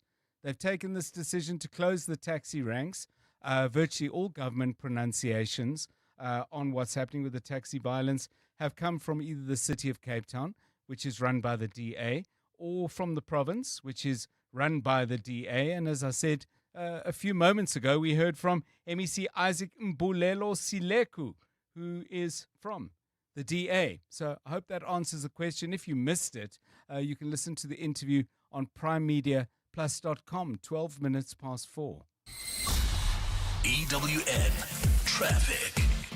This EWN Traffic is brought to you by Cars.coza. Let's find out what moves you, particularly if you are in the Fourways area. Important information from my colleague, Karabo Chale. Yeah, we have faulty traffic lights in the Fourways area this afternoon, John. That's approaching Winnie Mandela Drive and the N1 South, as well as Winnie Mandela Drive in Leslie, and this is causing major delays this afternoon. So allow for extra traveling time if you're heading towards the Fourways area. In Polshof, also bumper traffic on Witkoppen Road between Main Road and Rivonia Road. Ekurhuleni, Edenvale, traffic pressure. That's heading towards Germiston on the N3 southbound between Modderfontein Road and Van Riebeck. Still in Edenvale, but this time heading towards Kempton Park. Expect some delays. R24 eastbound between Edenvale Road and Barbara Road. Kempton Park traffic heavily backed up on Modderfontein Road. That's between Pretoria Road and Mooi Rivier. In Devland, roadwork still slowing down traffic on the Golden Highway between the N1 and Union Avenue. That's heading towards El Dorado Park. And in Centurion, traveling towards Linwood, there's slow-moving traffic on the N1 northbound between John Foster and Linwood Road. If you come across any other traffic issues, please WhatsApp us on 072-702-1702. There's more EWN on air, online, and on the EWN app. Hey, Jim, what's wrong? Hi, Bob. I'm just so confused. I'm trying to buy a car, and I don't know where to stop. Well, have you tried to... Cars.coza. Have you tried to... Sorry, we're trying to do an advert. Whatever car you want to buy or sell, cut through the and just go to cars.coza and let's find what moves you. Cars.coza. Aubrey Masango. Weekday evenings, 8 to midnight. We are watching in real time a shift in hegemonies and concentrations of power in the world. We're literally seeing the United States being cut in half, ideologically speaking, with the very scary prospects of real violence in that country. It is a stressful time. You need to be conscious and deliberate about being kind to yourself, being kind to others. Protect your mind, protect your heart, because we've never been here before. Aubrey Masango. 8 to midnight on 702. 702. The South African Future Trust Summit is fast approaching. This premium entrepreneurial showcase will return to the Sandton Convention Centre on 5 and 6 November with international and local speakers sharing groundbreaking insights from their entrepreneurial journeys. It's an unmatched opportunity to network with like-minded entrepreneurs, innovators, investors, and change makers. With 2,000 plus delegates and over 200 exhibitors all under one roof, come and experience the extraordinary world of thriving entrepreneurs and business owners. Avoid missing out. Get your ticket now for 1,800 Rand each for the 2 days at summit.southafricanfuturetrust.org. in partnership with 702. Business Outsurance are experts in business insurance for pharmacies, convenience stores, beauty salons, and more. Corney? Business Outsurance is definitely the best insurance for my business. Bowled out every other insurance house. Honestly, looking at what you need, my installment came down within a day. Definitely the most professional. Switch to Business Outsurance and you could get a massive 20% discount on your business insurance premium. Visit outsurance.co.za. Switch and save today. Licensed insurer and FSP. TCs and information online. In ancient Corinth, as Alexander the Great approached the philosopher Diogenes and offered to grant him any wish, Diogenes simply replied, "Stand a little out of my sun." At Plus 94 Research, we believe in illuminating the path to informed decisions. By removing the shadows of uncertainty, we let the light of data-driven insights shine through. Don't let assumptions cloud your vision. Step into the light of clarity. Plus 94 Research. The science of decision-making. Medical care, like music, needs continuity, a steady rhythm and pattern. Patients attended to on time, medication taken as prescribed. Cut the rhythm, and it falls apart. Right now, global funding cuts are restricting access to healthcare. With your support, Doctors Without Borders can continue to provide medical care to communities worldwide. Because medicine, like music, only works when uninterrupted. Doctors Without Borders, we go there. You're with John Perlman on 702. Let's walk the talk. 702 Drive at 17 minutes past 4. I wonder how many of you are thinking, it's the weekend. One of the things I plan to do is get some sleep. Now, when we don't get sleep, it certainly affects us profoundly. We are perhaps irritable, we perform less well at work. It affects us in many ways. But the seriousness and the implications of a sustained period of time of not getting enough sleep perhaps are not fully understood. Similarly, the extent to which patterns of not getting enough proper sleep and the extent to which those patterns mirror other inequalities in our life, in our society, that's something we haven't spoken about enough. Someone who's setting out with great intent to change that is my next guest. She is Associate Professor Dale Ray, a lecturer in the Division of Physiological Sciences at the University of Cape Town's Faculty of Health Sciences, and somebody who has made a better understanding of sleep and sleep science in South Africa her mission and purpose. Prof. Ray, welcome, and thanks very much for your time. Hi, John. Thanks for having me. So let's just talk, before we talk about some of the bigger societal patterns, the full scope of implications, health implications for people who don't get enough sleep. It's serious stuff, isn't it? Yeah, absolutely. I think we've learned now that sleep can impact so many different aspects of our lives. So we know that, and have known for a very long time, that it's tightly coupled to our mental health. So that's a huge factor to consider. We're learning now that it's really important for our physical health in the long term as well. And we also understand that it's important for our brain health and for our cognition, which is important for us when we want to work or study or learn. And so there are not too many other aspects of our lives that we have some semblance of control over that can have such far-reaching effects. I understand, for example, that there are studies that look at the relationship between lack of sleep or poor quality of sleep when you do sleep and things we wouldn't have thought are connected, like cardiac health, for example. So, yeah, when you sleep, it's a time that your body does a lot of its restoration and repair and recovery for obvious reasons. It's actually a very, very active process. And one of the things that happens is our cardiovascular system has time to recover. So our blood pressure comes down, our heart rate comes down, and we do a lot of work in the background which goes to restoring things that were damaged, for example, so during the daytime. So far, our immune system is super busy when we're asleep as well.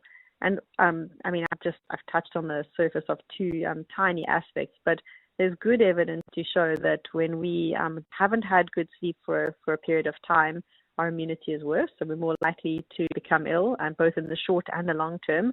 We're more likely to suffer from cardiovascular diseases and also metabolic diseases. And so a lot of people say, I'm trying so hard to lose weight, and I'm trying to eat so well, and I'm exercising, but nothing's happening, and they're skating by on 5 or 6 hours of sleep. And I can guarantee you that that's one of the reasons why that weight is not budging. I want to go then to issues of how access to sleep mirrors some of the other inequalities in our society. And I would have thought your sleep patterns are related to a number of things. The one might be how many other people are in the house, what levels of privacy. It could be related to whether there are people working shifts in the place where you live and try to rest, and people coming in and out. It could also be related to the hours you work and crucially, the time you have to set off for work based on where you live. You've been doing some studies on that. What are you finding? Yeah, we actually had, I think the only way to say this is we got quite a fright with what we learned in some recent research that we've done. I mean, the reality is that sleep's a basic human need. So just like we need food and we need water, we also need sleep to survive. And yet it's something that is often quite damaged or broken or unprotected in many people's lives. And if we, if I am being a silly twit and deciding to work too much and not sleep enough, well, that's my own problem. Yes. But what we're really worried about and what we've recently discovered is we observed incredibly long sleep in amongst some of our more lower income South Africans, particularly living in the townships. And so we thought that's odd. Let's look at that further. And it turns out there's this incredibly long but very broken, poor quality sleep. So that sleep extension, that lengthening of their sleep, almost certainly in response to very poor quality sleep. And so we thought, well, we need to look at this more because this is not right either. what is driving this low quality, very disrupted sleep. Yes. And some of the things that you've mentioned are correct. Like perhaps we don't have privacy, we're sharing with many, many people, got people coming in at odd hours. But the actual real key driver there was related to something called fear of sleep. And so one of my PhD students has just done an entire thesis on this. And the frightening part that we observed was that there are so many individuals who are too afraid to let their guard down sufficiently at night to sleep, that is part of what is breaking their sleep continuously throughout the night. And that fear comes from fear for personal safety on an inter-individual basis, because we know that the level of abuse for women, for example, that is absolutely rife. Yes. But it also comes from fear of, is my family going to be safe? I'm in a very vulnerable shack. I don't feel safe because my walls are not thin. I don't have proper security. I'm worried about what's happening in the street and the violence that's just outside. And so it is these massive societal problems which are actually Right. totally and utterly impairing people's ability to get good quality sleep. We've got a question from one of our listeners. Let's hear it. Hey team, Ryan here from Joburg. Just a question on sleep. So I have been insomniac for 20 plus years, since early university. I am an ex-medical professional. I have seen a sleep specialist similar to your speaker. And the reality is I cannot sleep. I think the longest I've gone of late is 11 days without taking any medication. And the hard truth is that I sleep 2-3 hours. I've done the sleep hygiene. I understand the concepts, blue lights, constant environment. So just my whole point is that without sleeping medication, I cannot sleep. So I've been on Emavane, 7.5 milligrams for 20 years. Thankfully, I haven't had to increase the dose, but without that, I don't sleep. So my question to your speaker would just be, there are risks associated with long-term sleeping tablets, but what's the bigger evil? No sleep or using medication to sleep on a long-term basis? Yeah, I'm sorry to hear about that situation, Prof. I'm sure you've heard of people in similar situations, but a very clear question, which is worse, not sleeping, hardly sleeping, or the potential risks of that kind of assisted sleep, which I understand sedation and sleep are not quite the same. Yeah, this is a very tricky situation, and I'm going to just take a little bit of care because it's really not something that we can just solve in an instant, and I don't want this to become let's ask Sally, but because that would be very inappropriate. But the short of it is that in order to get to the bottom of a sleeping issue like insomnia, it's critical to identify the contributing factors and causes as to what's driving that insomnia, and that's really where the key to solving sleep issues lies. But it's very rarely with the sleep hygiene related issues. Those are not usually helpful in addressing chronic insomnia like this case. When it comes to sleeping medication, there's a time and a place for medication to help people sleep, and often for a very short period of time. 4 to 6 weeks is usually the period. So the long-term medication use for sleep is definitely contraindicated because of the consequences that it has on the structure of a person's sleep. So it can often erode a person's REM, rapid eye movement sleep, which is a phase of sleep that is necessary to maintain good mental health. Very briefly, not all medications have these effects, but many of them do. And so, yes, we are looking at two competing evils for sure. But trying to work out a way to come off the medication is absolutely critical. Not having sleep is not possible. The only outcome then will be an early death. So he's quite right, that we can't not sleep. But it's a difficult situation to resolve, and it requires the very specific help of individuals who understand long-term sleep issues. Thank you so much. Associate Professor Dale Ray, lecturer in the Division of Physiological Sciences at UCT's Faculty of Health Sciences and an expert on sleep science. Fascinating topic, and something we'll find ways of coming back to in the days and weeks to come. 27 minutes past 4. Drive Home with John Perlman on 702. Let's walk the talk. Now, the Joburg Theatre has a really fabulous play that they have put on the stage. It's going to be on the Mandela stage at the Joburg Theatre. It's a powerful mix of drama, music, and dance. It's called Dancing the Death Drill, and it's adapted from a terrific novel by the writer Fred Khumalo. Now, it tells this moving story of Peter Mutaung, and we would love to give you an opportunity to win double tickets to Dancing the Death Drill at the Joburg Theatre.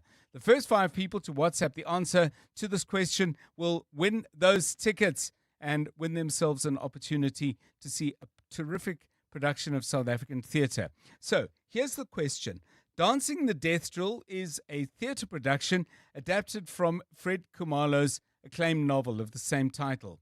It tells the story of Peter Mutaung, a South African soldier whose life was changed after the sinking of which ship?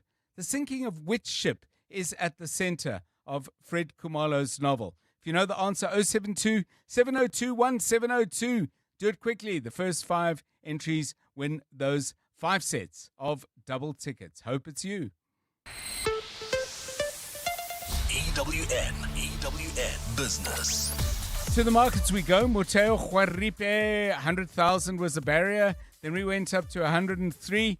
104,000 is no longer a barrier.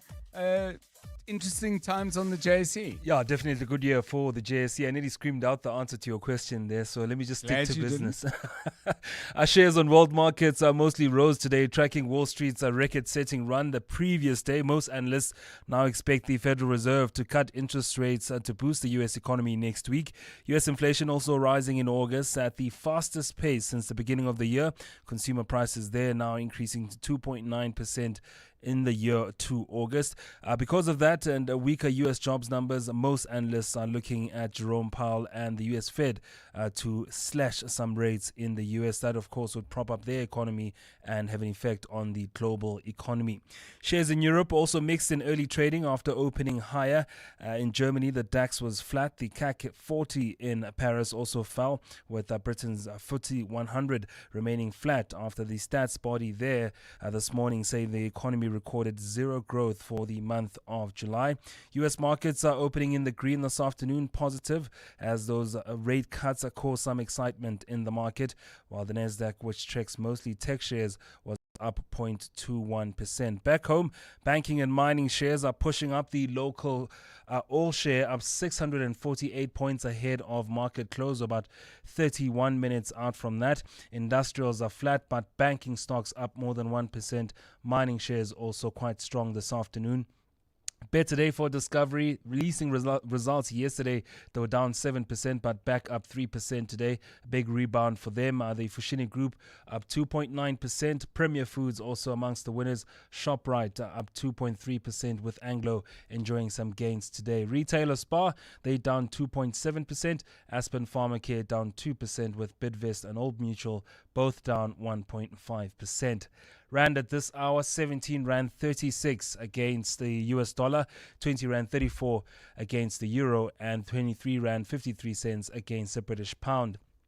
Price of gold also still surging at $3,650 an ounce, while platinum is at $1,405. Brent crude now at $67.45 a barrel. I bring you more business and what's on the money show in about an hour.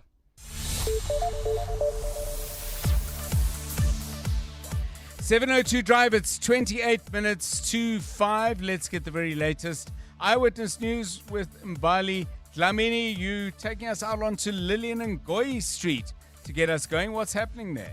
Well, John, good afternoon. The city of Joburg will now begin phase 2 of the Lilian Ngoyi Street construction project in the CBD following the completion of road repairs. While the first phase focused on restoring the road, the second phase will concentrate on enhancing the precinct's visual appeal. The corridor was reopened to traffic today, more than 2 years after it was damaged by an underground gas explosion.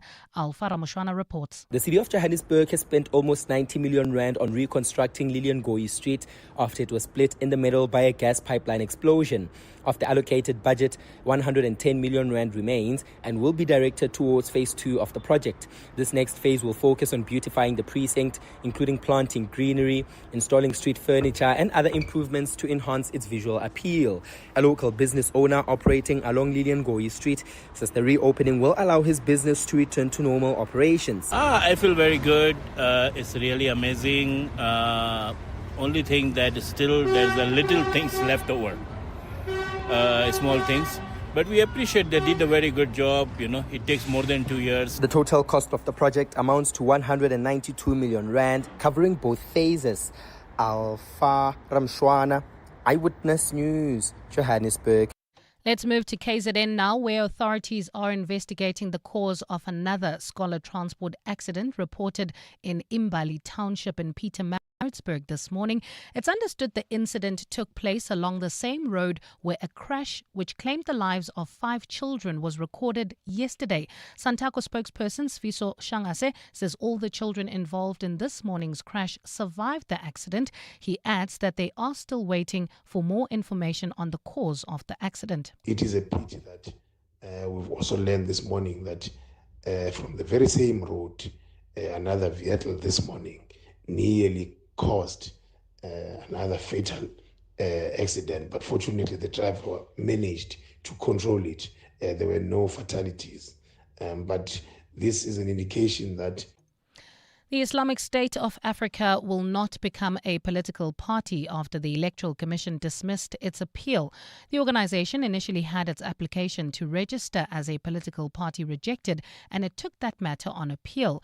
But that has now failed, leaving the organization considering its options going forward. Tabiso Koba reports. The Islamic State of Africa wants to bring Sharia law to South Africa, a set of guiding principles for Muslims. In rejecting its application, the Electoral Commission says the organization's ideas are in opposition to the country's secular values espoused in the constitution. However, the organization has cried foul over this, saying it's no different to the African Christian Democratic Party, whose ideas are also underpinned by religion. The organization's spokesperson, Ethan Ramkua. We respect the process, but we disagree with such judgment from the IEC. Our democracy allows us to challenge decisions of any institutions if we feel the need to and allow the courts to make a decision. Ramkua says they are considering approaching the High Courts. Tabiso Koba, Eyewitness News. And Japan has slapped new sanctions on Russia over its invasion of the Ukraine. 47 Russian companies, 9 individuals and several other entities believed to be involved in the aggression against the Ukraine have been targeted. Japan is also immediately lowering the G7 imposed price cap on Russian seaborne crude from $60 to $47.60 per barrel. This decision follows the same move by the European Union and Britain in July. A fine start to Saturday in Gauteng tomorrow with isolated afternoon showers expected. Lows of between 10 and 19 degrees and highs of between 26 and 27. In Bryanston, heading towards Fourways, expect about a 20-minute delay on Grosvenor Road between Bryanston Drive and Crawford Drive. In Fourways, also faulty traffic lights at Winnie Mandela Drive and the N1 South, as well as Winnie Mandela Drive and Leslie, causing heavy delays. Poles off, we still have bumper-to-bumper traffic on Witkoppen Road between Main Road and Rivonia Road. The top story in EWN, the city of Joburg will now begin phase 2 of the Lilian Ngoyi Street construction project in the CBD following the completion of road repairs. 702 Afternoons with Relebohile Maboja, 1 to 3 p.m. Tell us about your music that is out there and why should we follow you? Ish, this question feels like an interview, like a job interview. Why should we hire you? Why should we hire you? What value are you going to bring to the company? Okay, so I do have one song that's out there, Can You Be My Lover? It's my very, very first song. What's her name? I can't do that. I can't do that now, can I? Okay, the only thing I'll ask is, does she know who she is? I hope so. I hope so. Okay, Can You Be My Lover, your first song? That was my first song, and it's out on all major streaming platforms. Yes. Singer and multi-instrumentalist James Duke. 702 Afternoons with Relebohile Maboja. Let's walk the talk. Be in it to win it by playing Powerball and Powerball Plus for a life-changing 124 million rand in total estimated jackpots this Friday. That's right. Play Powerball for an estimated 64 million rand and Powerball Plus for an estimated 60 million rand today. Buy your tickets now in store on nationallottery.co.za, the mobile app, cell phone banking, or simply dial *120 *7529# for USSD. Panda, Pusha, play. Players must be 18 years old or play responsibly. E2 is the proud operator of the National Lottery. For those 2 a.m. checkouts or the late night shifts, for the last minute orders and the beginning of the month rush, for the 9 to 5 that becomes a 5 to 9. You don't clock out, and neither should your payments. Pay fast by network, always open for the dreamers, the doers, for you. From e-commerce to in-store payments and business funding, we have you covered. Sign up today at payfast.io. Light the fire this game day with a winning lineup in Checkers. Like Championship Boerewors, thick or thin for just 109.99 per kilo. Steakhouse Classic Man-Size Club Steak for only 140 Rand per kilo. And Tate's Potato Chips 125 grams. Buy any 2 for 32 Rand. Light the fire, South Africa, and let Checkers do the rest. Deals valid until this Sunday. Only at Checkers. The Johannesburg Philharmonic Orchestra presents its Symphonic Jazz Festival. Enjoy iconic South African jazz with full orchestra, big band, and rhythm section led by Marcus Wyatt. Featuring a stellar lineup of artists. Linda Auditorium on 24 September, 7:30 p.m. Tickets at Quicket.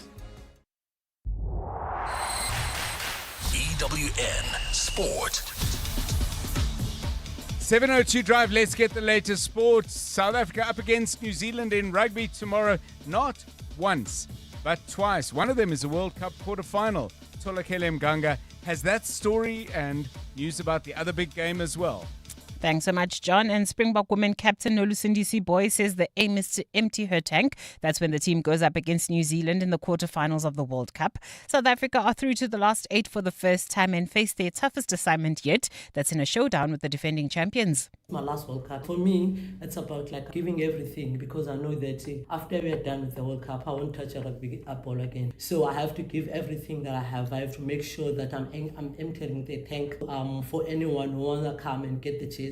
It's there. For us as a team, we know that it's a big one for us. We are playing against the top-ranked team. We respect them, but we know that we work as a team and their opportunities are out there for us. The All Blacks and Springboks will battle it out for the Freedom Cup and the #1 Rugby World ranking when the two teams collide in the Rugby Championship. South Africa surrendered top spot when they lost to Australia at Ellis Park and then slipped even further down after defeating New Zealand last week. And ahead of tomorrow's Wellington showdown, Captain Siya Kolisi is confident that the team selected can win. It's been a thing for the team where every single person is getting an opportunity. And yes, this game is important. They're not just been thrown in there to learn. We're going to this game to win. They're coming in because they've got a different skill set that the coach wants to see for this specific weekend. And for the forwards, it's a strong pack who's played before to get a lot of experience. Altai Bayandia will keep his place for this weekend's Manchester derby despite the arrival of Senna Lomans at United. Bayandia has played all 3 Premier League games so far, having usurped Andre Onana, who's now moved to Trabzonspor on loan. Ruben Amorim believes that Lomans can compete to be his #1, but is wary of throwing him in at the deep end against City. Altai is going to continue because we need to. It's a different league, it's a different country, different trainings, different ball. So we'll try to maintain that, and they will fight for the position. So for me, for this game is clear, Altai will start. And the Athletics Integrity Unit has suspended long jump world record holder Mike Powell indefinitely over safeguarding concerns. The 61-year-old American, who now works as a college coach, is barred from all activities sanctioned by World Athletics. At the same time, American sprinter Ariane Knighting has been handed a 4-year ban. That's after the Court of Arbitration for Sport partially upheld appeals from World Athletics along with WADA against the decision not to suspend him. He had tested positive for trenbolone, which is used for muscle growth, back in March 2024. Tolakele Mganga, Eyewitness News Sport. EWN Traffic. At 18 minutes to 5, this EWN Traffic is brought to you by the Mpumalanga Tourism and Parks Agency. Mpumalanga, the place of the rising sun. We had delays in four-ways, delays now stretching into Bryanston. Yep. It would seem. Karabo, what's up? Well, the delays in Bryanston, there you can expect about a 20-minute delay. That's heading into four-ways on Grosvenor Road between Bryanston Drive and Crawford. I'm not yet clear what's causing this unusual delay this afternoon. It might be faulty traffic lights because it looks like there in the north there's various intersections with faulty traffic lights. Others being in four-ways where we have faulty traffic lights at Winnie Mandela Drive and the N1 South, as well as Winnie Mandela Drive and Leslie. And these are causing heavy delays in the area. Also in Polzhof, bumper-to-bumper traffic. This is on Witkoppen Road between Main Road and Rivonia Road. In Ekurhuleni, traffic pressure towards Germiston. That's the N3 southbound from Waterfontein Road all the way to Van Buren. Edenville still heading this time heading towards Kempton Park. Expect some delays. R24 eastbound between Edenville Road and Barbara Road. Kempton Park, also heavy delays on Waterfontein Road. That's between Pretoria Road and Moira Rafir. Devland roadworks slowing down traffic on the Golden Highway. That's between the N1 and Union Avenue. And in Centurion, there's slow moving traffic. This is N1 northbound between John Foster and Linwood Road. If you come across any other traffic issues, please WhatsApp us on 072 702 1702. There's more EWN on air, online, and on the EWN app. Explore the wonders of Mpumalanga. Discover the ultimate wildlife experience that brings you closer to nature. Get your adrenaline rush with endless adventure activities. Explore breathtaking 4x4 routes or hike the Blader River Canyon, the third largest in the world. Unwind with spectacular landscapes and majestic waterfalls. Make Mpumalanga your destination of choice. Mpumalanga, embrace the unknown, live the adventure. This message is brought to you by the Mpumalanga Tourism and Parks Agency. Mpumalanga, the place of the rising sun. Visit mpumalanga.com for more information. You're with John Perlman on 702. Let's walk the talk. 4:45, still to come on 702 Drive. We're going to be listening to another song picked out as Randall's one song. Randall Abrams joining us shortly with, I won't tell you, he'll tell you, but a real beauty of a song that's coming up, as I said, in a few moments. But here's a question. Have you ever had to come up with a lot of money quickly? Now, Kabazela's in to tell us why we're asking that question. Yeah, thankfully I haven't had to do this yet, touch wood.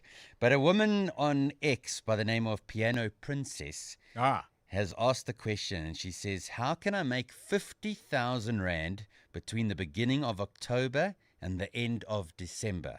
Serious suggestions only. What kind of suggestions has she been getting? I don't know if you've tracked the responses. So she's got some of the obvious. So people say open a Betway account, and others are saying, that's nonsense. I've never made more than 3,000 on that. Others saying go onto YouTube, watch how to do Forex and trade, also risky maybe. Others are saying in clubs, you can go and host in a club, and then you can get commissions from a nightclub. So apparently some nightclubs allow you to do that. And then others are saying advertise yourself as a cleaner for post events. So you can go and clean up at post events or people who have parties at their homes. Okay. So those are some of the suggestions coming through. Yeah. Have you guys got any? So let's set a more realistic target with a shorter timeline. Yeah. What are we talking? 20,000 bucks in a month? 20 grand, yeah. You seriously need 20,000 Rand Okay. by the end of the month. Where are we now? So let's go end of October. So you got 6 weeks. Yeah, 6 weeks to make 20,000 Rand. 7 weeks, more or less. So you got to come up with 3 grand a week. Yeah. Okay. That's the target. What do you do? What do you do? I do not know what you do. But Karabo Chale has probably got a good idea. Wow. No pressure. Sheesh. Okay. I've got a side hustle, and if I had more time to concentrate on it, I think I would make a lot of money. I sell toffee apples. They're easy to make.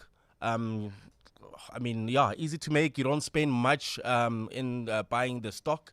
So you go to kiddies festivals, music festivals. I promise you, you will make 20,000 rand in a month. So tell me, when Karabo apples are like flying and at full force, you go to a big gathering, whatever it might be. How many are you bringing along to sell? Oh, well, it depends how many you can make. So but I'm asking you, when you're in full production, the most you'll make is 200. So you 200, 200, okay. and then you'll make a good maybe from 200. Let me see how much you'll make. You'll make a good 300, 4,000 in a good day. Okay. So hey, and how long does it take you to make 200 toffee apples? Okay, so let me see. 20 takes me 2 hours plus minus. It will take me 6 hours. Okay. Yeah. Not bad. And then maybe selling them, they fly off.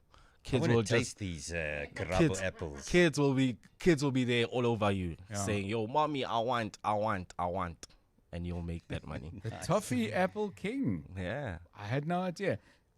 How about you, Tolakele? Got to make money fast, but I think maybe 3K a week.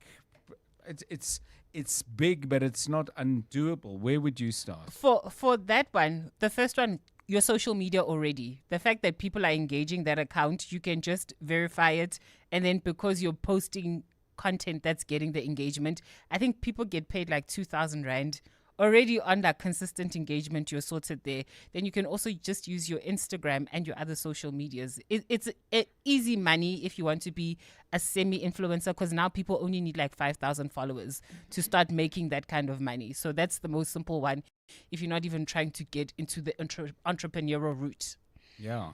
Okay, so toffee apples influencing. How would you go about it? The target is you got to make 20,000 Rand by the end of October. Give us a call on that with your ideas. We're talking about 49 days. So, yeah, almost exactly 7 weeks. And the reason we're asking this is partly because we want to pick your brains and steal your ideas, if not your toffee apples. But on a serious note, it's your way of telling a story about stuff you've done as well.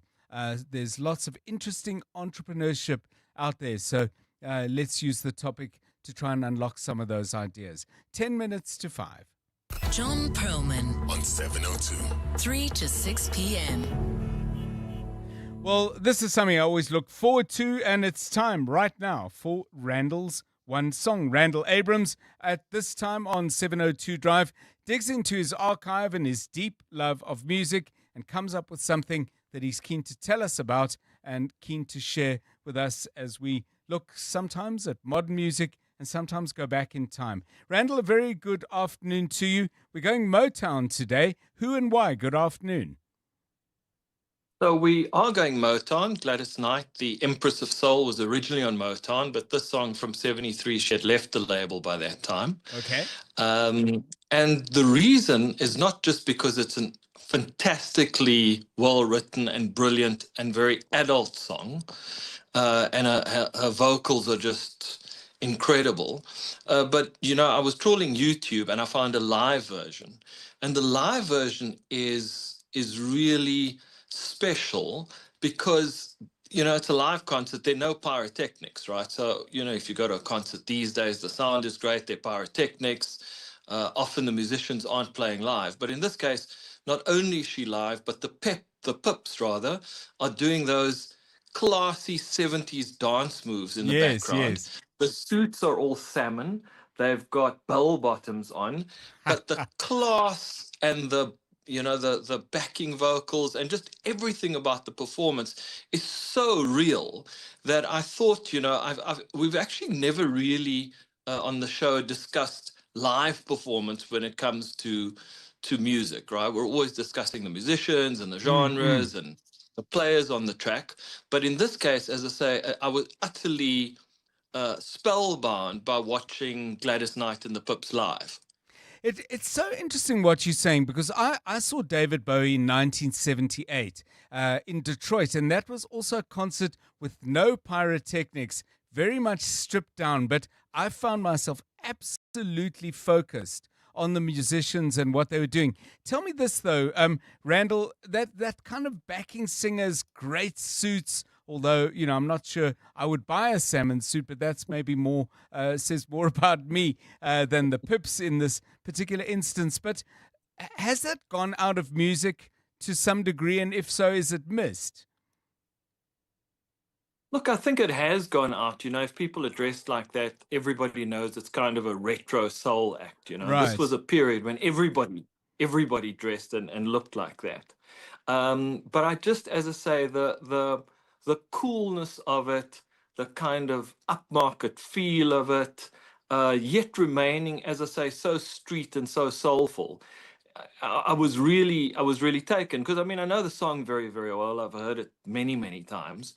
But then I found, as I say, I found this performance, and it's very 70s. The entire look is 70s. But the fact that everybody plays well, everybody sings in tune. It's not as though you can leave the show and say, doesn't really sound like the record. In fact, in many ways, there are elements that are better than the record. Well, let's take a listen and put it to the test. We'll tell you where you can find the video before Randall leaves us. But let's go straight now to Neither One of Us. This is a live performance. This is Gladys Knight and the Pips.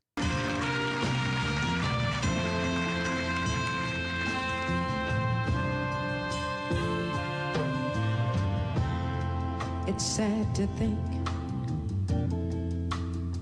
we're not gonna make it.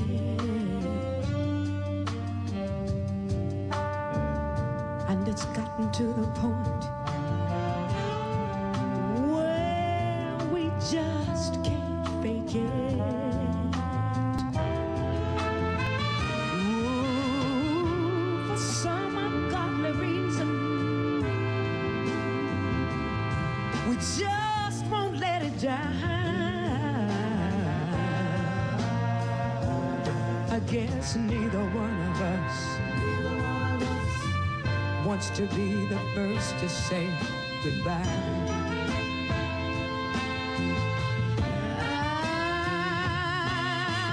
I keep wondering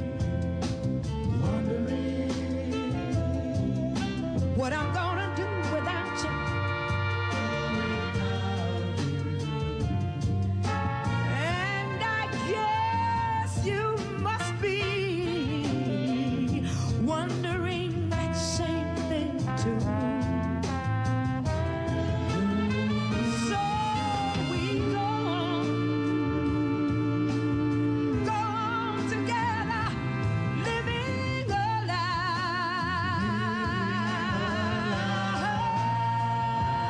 Because neither one of us wants to be the first to say goodbye.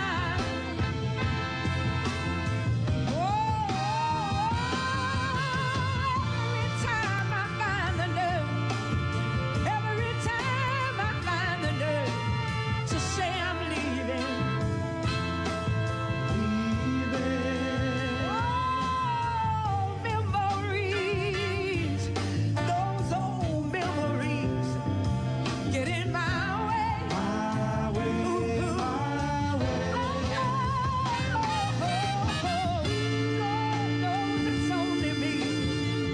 Oh, he knows it's only me that I'm deceiving. Ooh, when it comes to saying goodbye, that's a simple word that I just cannot say.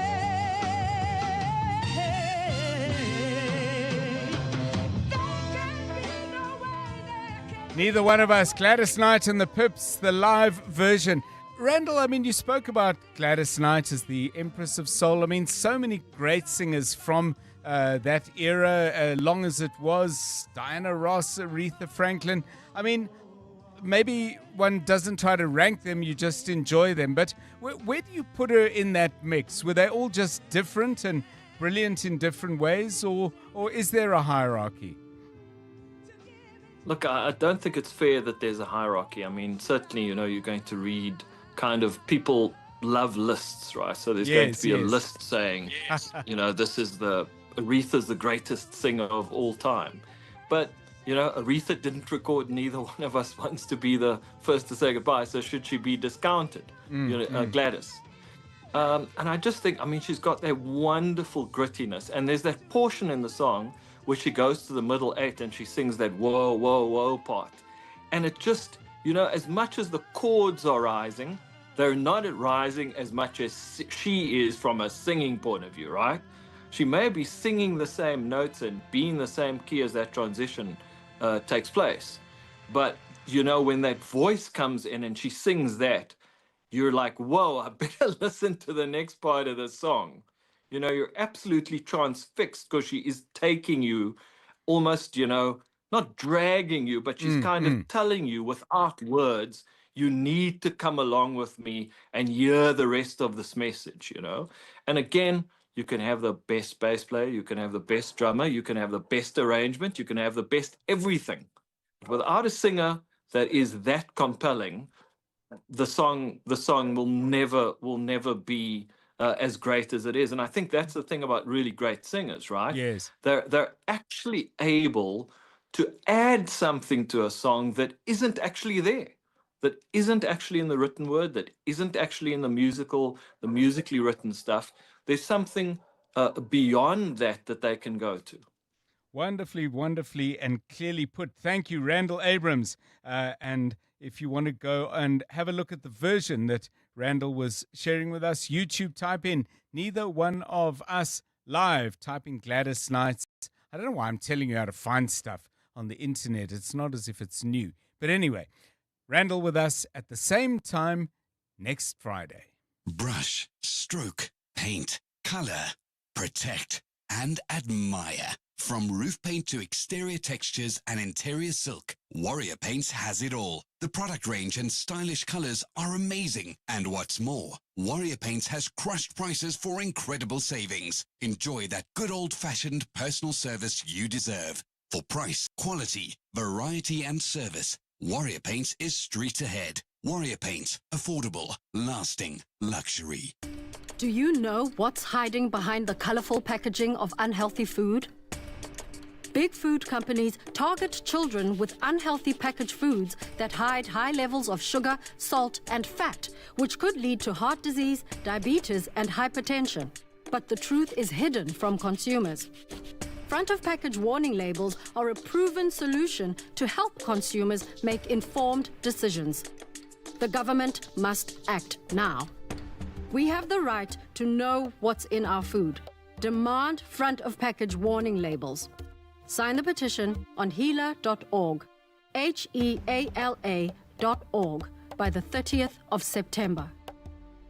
One festival, endless flavor, and 2 unforgettable days of timeless music. The DSTV Delicious International Food and Music Festival, powered by Lotto Star, returns on 20 and 21 September at Kyalami Grand Prix Circuit. On Saturday, the stage erupts with Don Toliver, Questa, and Nkabi Zezwe. Then on Sunday, experience the legendary Lauryn Hill, Wyclef Jean, Lyra, and more. The DSTV Delicious Festival, powered by Lotto Star. Tickets at Ticketmaster. This is EWN. Ramaphosa says parties must pick the right people for municipal roles, and Bester and Makudumana's lawyers are unhappy with the recent court ruling.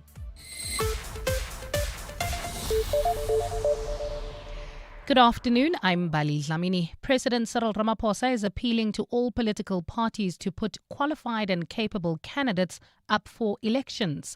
Many political parties have started gearing up for the upcoming local government elections due to be held either late next year or early 2027. The president, along with some of his cabinet ministers, are in Rustenburg today to engage the Northwest government over some of the poor-performing municipalities in that province. Ramaphosa says local government in the country continues to be below the required standard, which in part is due to the elected political leaders. But we also want at the political level to have people who are really competent. And as we are going to the elections next year, we'd like all political parties to deploy people as their candidates who are capable, who've got the competence to run local government properly. And many political parties will admit that we have not yet reached that level. Lawyers for Thabo Bester and Dr. Nandipha Magudumana have expressed disappointment in the outcome of a legal bid to have the broadcast of a Netflix documentary about them halted. This morning, the Pretoria High Court struck the application by the pair from the role for lack of urgency. The documentary started airing this morning on Netflix following the court's ruling. The court slapped both Magudumana and Bester with a cost order, despite the doctor's lawyers arguing that they struggled to consult with her in prison and that resulted in delays when filing their court papers. Magudumana's lawyer, Dinana Reid, says they still believe in the strength of their case. Yes, there are heavy costs, especially when you look at the fact that the client is based in Consult. So it's not an easy type of a consultation to do. There are processes that one needs to follow. Even if you could perhaps maybe ask for whatever, you can't even consult after hours. It's near impossible. Some taxi drivers in the Joburg CBD have shared the difficulties they faced during the 2-year closure of Lilian Ngoyi Street. The transport sector was severely affected when the road was closed to traffic in 2023 following an underground gas explosion. During the closure, taxis, buses and private vehicles were forced onto alternative routes, causing heavy congestion throughout the CBD. The city of Johannesburg finally reopened the road to motorists this morning. Alfara Mushwana reports. It's back to normal for both businesses on Lilian Ngoyi Street and taxi drivers who've had to take alternative routes over the past 2 years. Dumiso Chabela is among the first taxi drivers to use the newly rebuilt road this morning and says the past 2 years have been tough. The traffic was bad. Making money, yeah, but not that much. Another taxi driver, Matome Mpekwane, is glad the road has finally been reopened this morning, but says it's still not taxi friendly. Before the streets was destroyed, it had 4 lanes. Now it only has 2. We'll have to share this road with trucks and other motorists, which is going to make traffic congestion worse. The city of Johannesburg says its engineers have taken measures to ensure that no similar underground gas explosion occurs in the future. Alfa Ramshwana, Eyewitness News, Johannesburg. Let's move to the Western Cape now, where various policing agencies will work together to ensure a 30-day taxi route shutdown is fully enforced in the Helderberg. Earlier today, Mobility MEC Isaac Seleku announced the closure of 10 routes and specified lanes at some taxi ranks from Wednesday next week. The affected areas are in Kailicha, Makaza, Mfuleni, Somerset West, Nomzamo and Lwandle, where several people, including commuters, have been killed or wounded, with the latest shooting claiming the life of a Carter official at the Nyanga taxi rank this week. Seleku says extraordinary measures are necessary to stabilize the situation, protect commuters and to prevent further violence. Visible policing will be in place along affected routes and ranks to protect commuters and to prevent illegal operations. Anyone who contravenes the notice will face the full force of the law. He's called on taxi associations, Kata and Kodeta, to use this time productively to pursue sustainable and peaceful resolutions. When I engage with Kodeta, Kata and Santaco, there is 2 options that I gave them. The first one is you work with me, and the second one is to fight. So if you fight with me, then which means that we are going to contravene whatever measures we are bringing into the fore to protect lives. But if you work with me, we are going to come to the table so that we can start on the process of finding a lasting solution. And the governor of the state of Utah in the United States has named Tyler Robinson as the suspect in the killing of U.S. right-wing activist Charlie Kirk.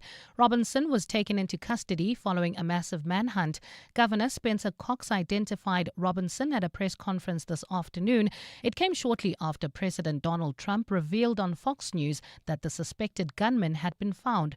Kirk was shot and killed while speaking at an outdoor debate at Utah Valley University this week.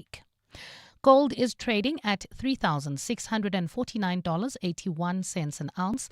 The rand is at 17.41 to the dollar, 23.53 to the pound, 20.34 to the euro, and Brent crude oil is at $66.04 a barrel. 4 ways faulty traffic lights at Winnie Mandela Drive and the N1 as well as Winnie Mandela Drive and Leslie causing huge delays this afternoon. Bryanston also expect about a 30-minute delay heading into 4 ways on Grosvenor Road between Bryanston Drive and Crawford. I understand that's also due to faulty traffic lights, and in Edenvale traffic pressure towards Germiston N3 South from Waterfontein Road all the way to Van Buren.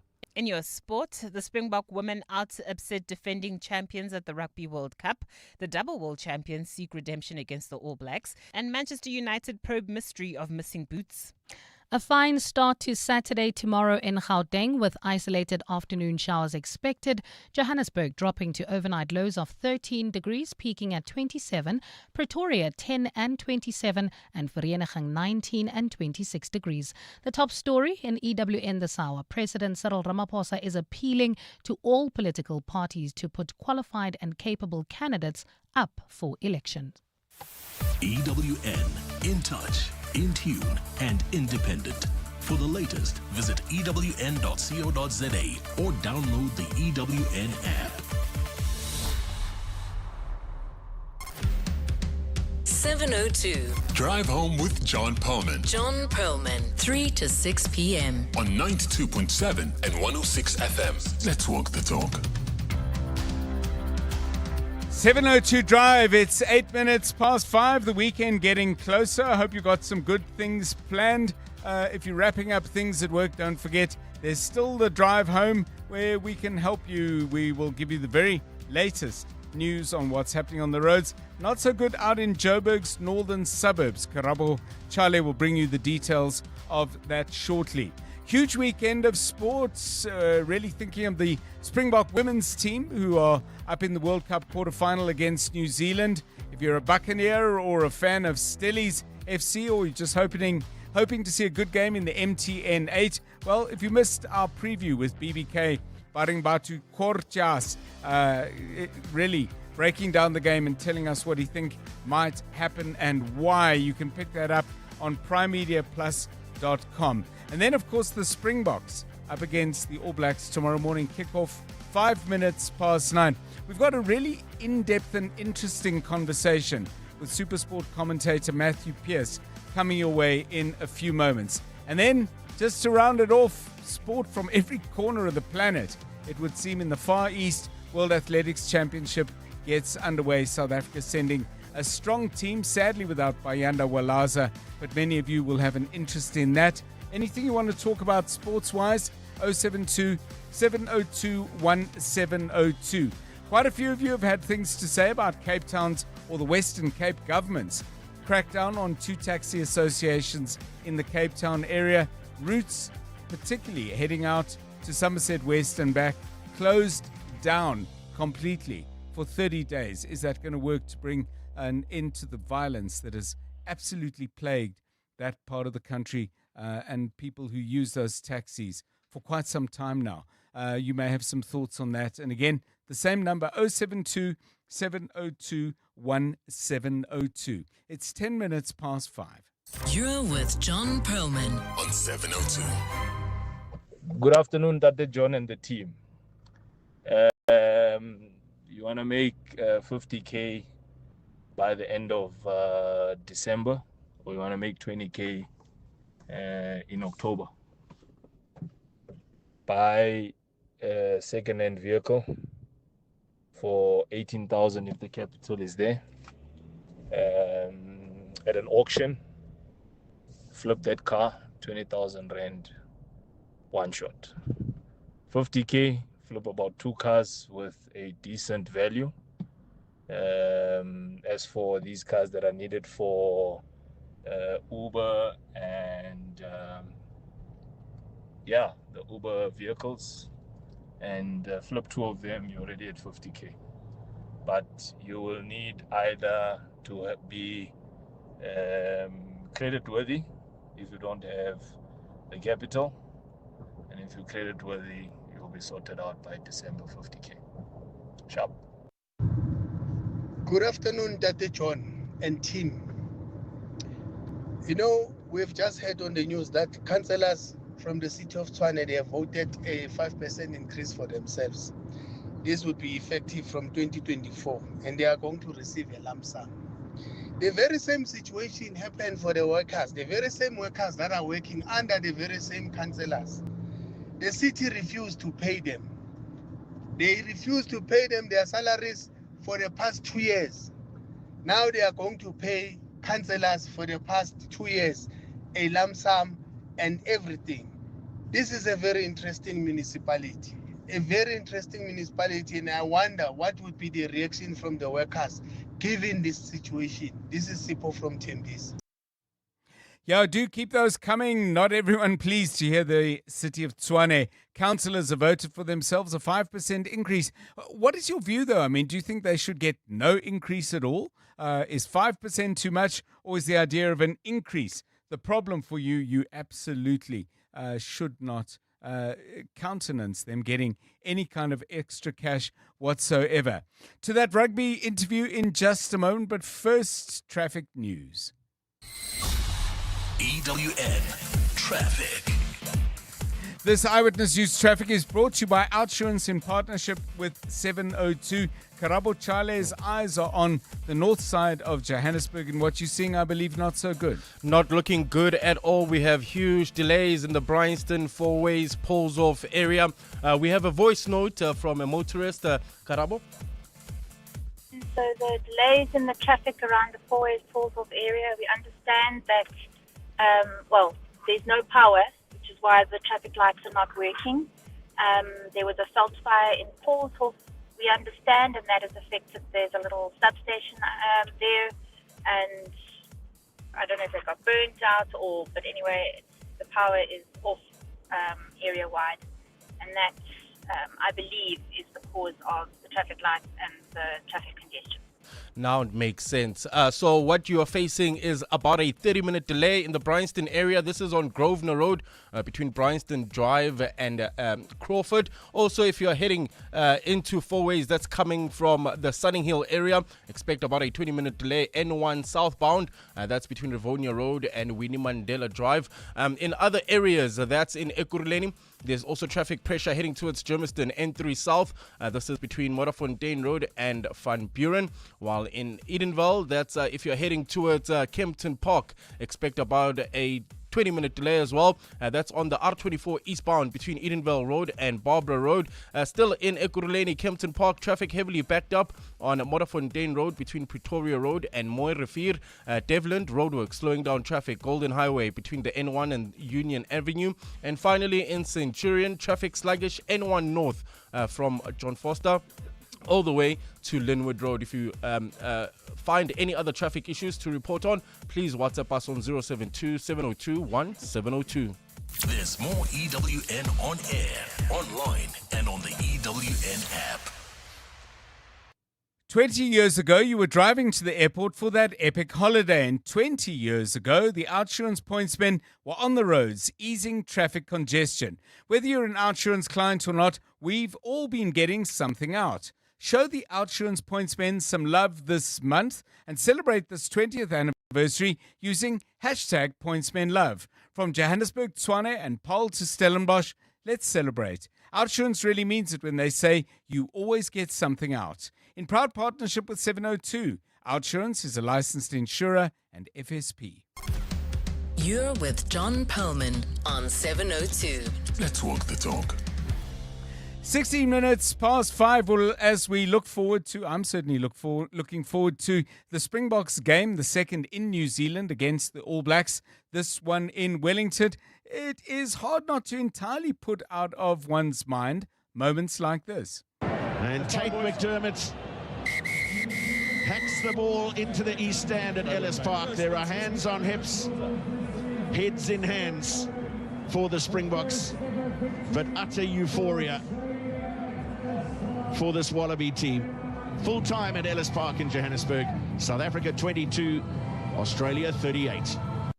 Well, when South Africa had 22, it looked like it could beat anybody in the world. Probably two teams in a day. It was extraordinary, and the turnaround was pretty much as remarkable. So I don't think there's panic around the Springboks, but there is some unease as people try to figure out what's actually happening in the Springbok camp. What is the plan? I put that question to the man whose voice you just heard, Matthew Pearce, SuperSport commentator. Here's the rest of that conversation. I think to start the answer to that question, I need to dial back to the end of year tour last year and the final match against Wales in Cardiff. I was having a very frank discussion with Rassie. He's very open in his dealings, and he said, by the end of the Rugby Championship in 2025, he would have a very good idea around the core of his group that will be going to Rugby World Cup in 2027 to try and become the first team to go back to back to back. And what that meant is that a number of his double World Cup winners had a really big season facing them in 2025. Would they be able to maintain the level of performance that had won them 2 World Cups and be able to project 2 years forward to when they're going to be required once again to be at peak level? And that was going to require some very unemotional and at times very harsh decision-making around selection. I've quoted this statistic a lot in New Zealand in my travels the last 2 weeks, saying that last year, the year after winning a World Cup, the Boks won 11 out of 13 test matches. Their 2 defeats were by a solitary point. Quite ironic given that yes, their last 3 games of Rugby World Cup were won by a single point, but they lost to Ireland and Argentina by a solitary point, and both of those games were there for the taking. And they achieved that record by using 50 players. And this year, I may be out by 1 or 2, but I think it's 47 players that have been deployed so far this year in Test rugby. And I know that fans are frustrated at times around different combinations, new combinations. There are some injuries that had to be catered for. But he really is getting a look at who can respond under the most intense pressure. There's no more pressure outside of a World Cup than playing New Zealand in New Zealand. So he wouldn't have wanted to bring 35, 36 players to New Zealand and play the same 23 both weeks. It's been fascinating this week, John. All the response from the New Zealand media, we've been asked onto a number of shows and so on, has been around this backline,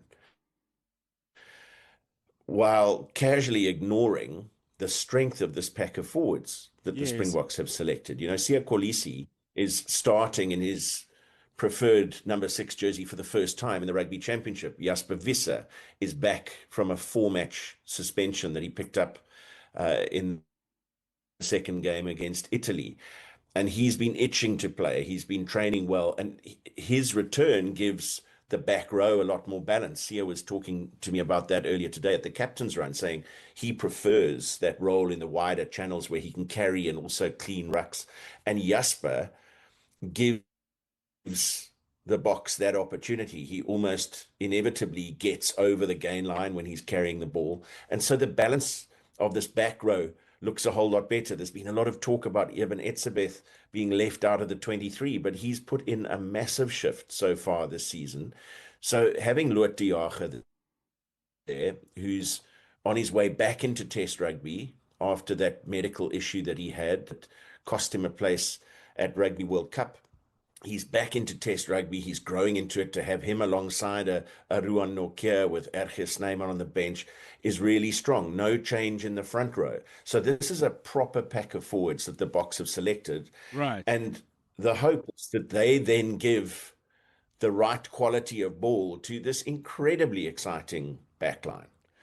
I mean, the only possible surprise, and Hanyani Shamangi and I have been chatting about this all week, Damian Willemse, we've seen him play at 12 a lot for the Stormers, but he hasn't started a test match at number 12 for the Springboks. He has filled in there off the bench. So it is a big opportunity for Damian, but he's a little short on minutes at top level rugby, so it's unlikely he can go the distance, hence the sort of insurance policy of Andre Esterhuizen on the bench. And then if Andre Esterhuizen was to come on at 12, he and Kane Moody with a 12 and 13 combination when the Boks beat the All Blacks 35-7 at Twickenham in 2023, a record victory. That was the centre combination that day.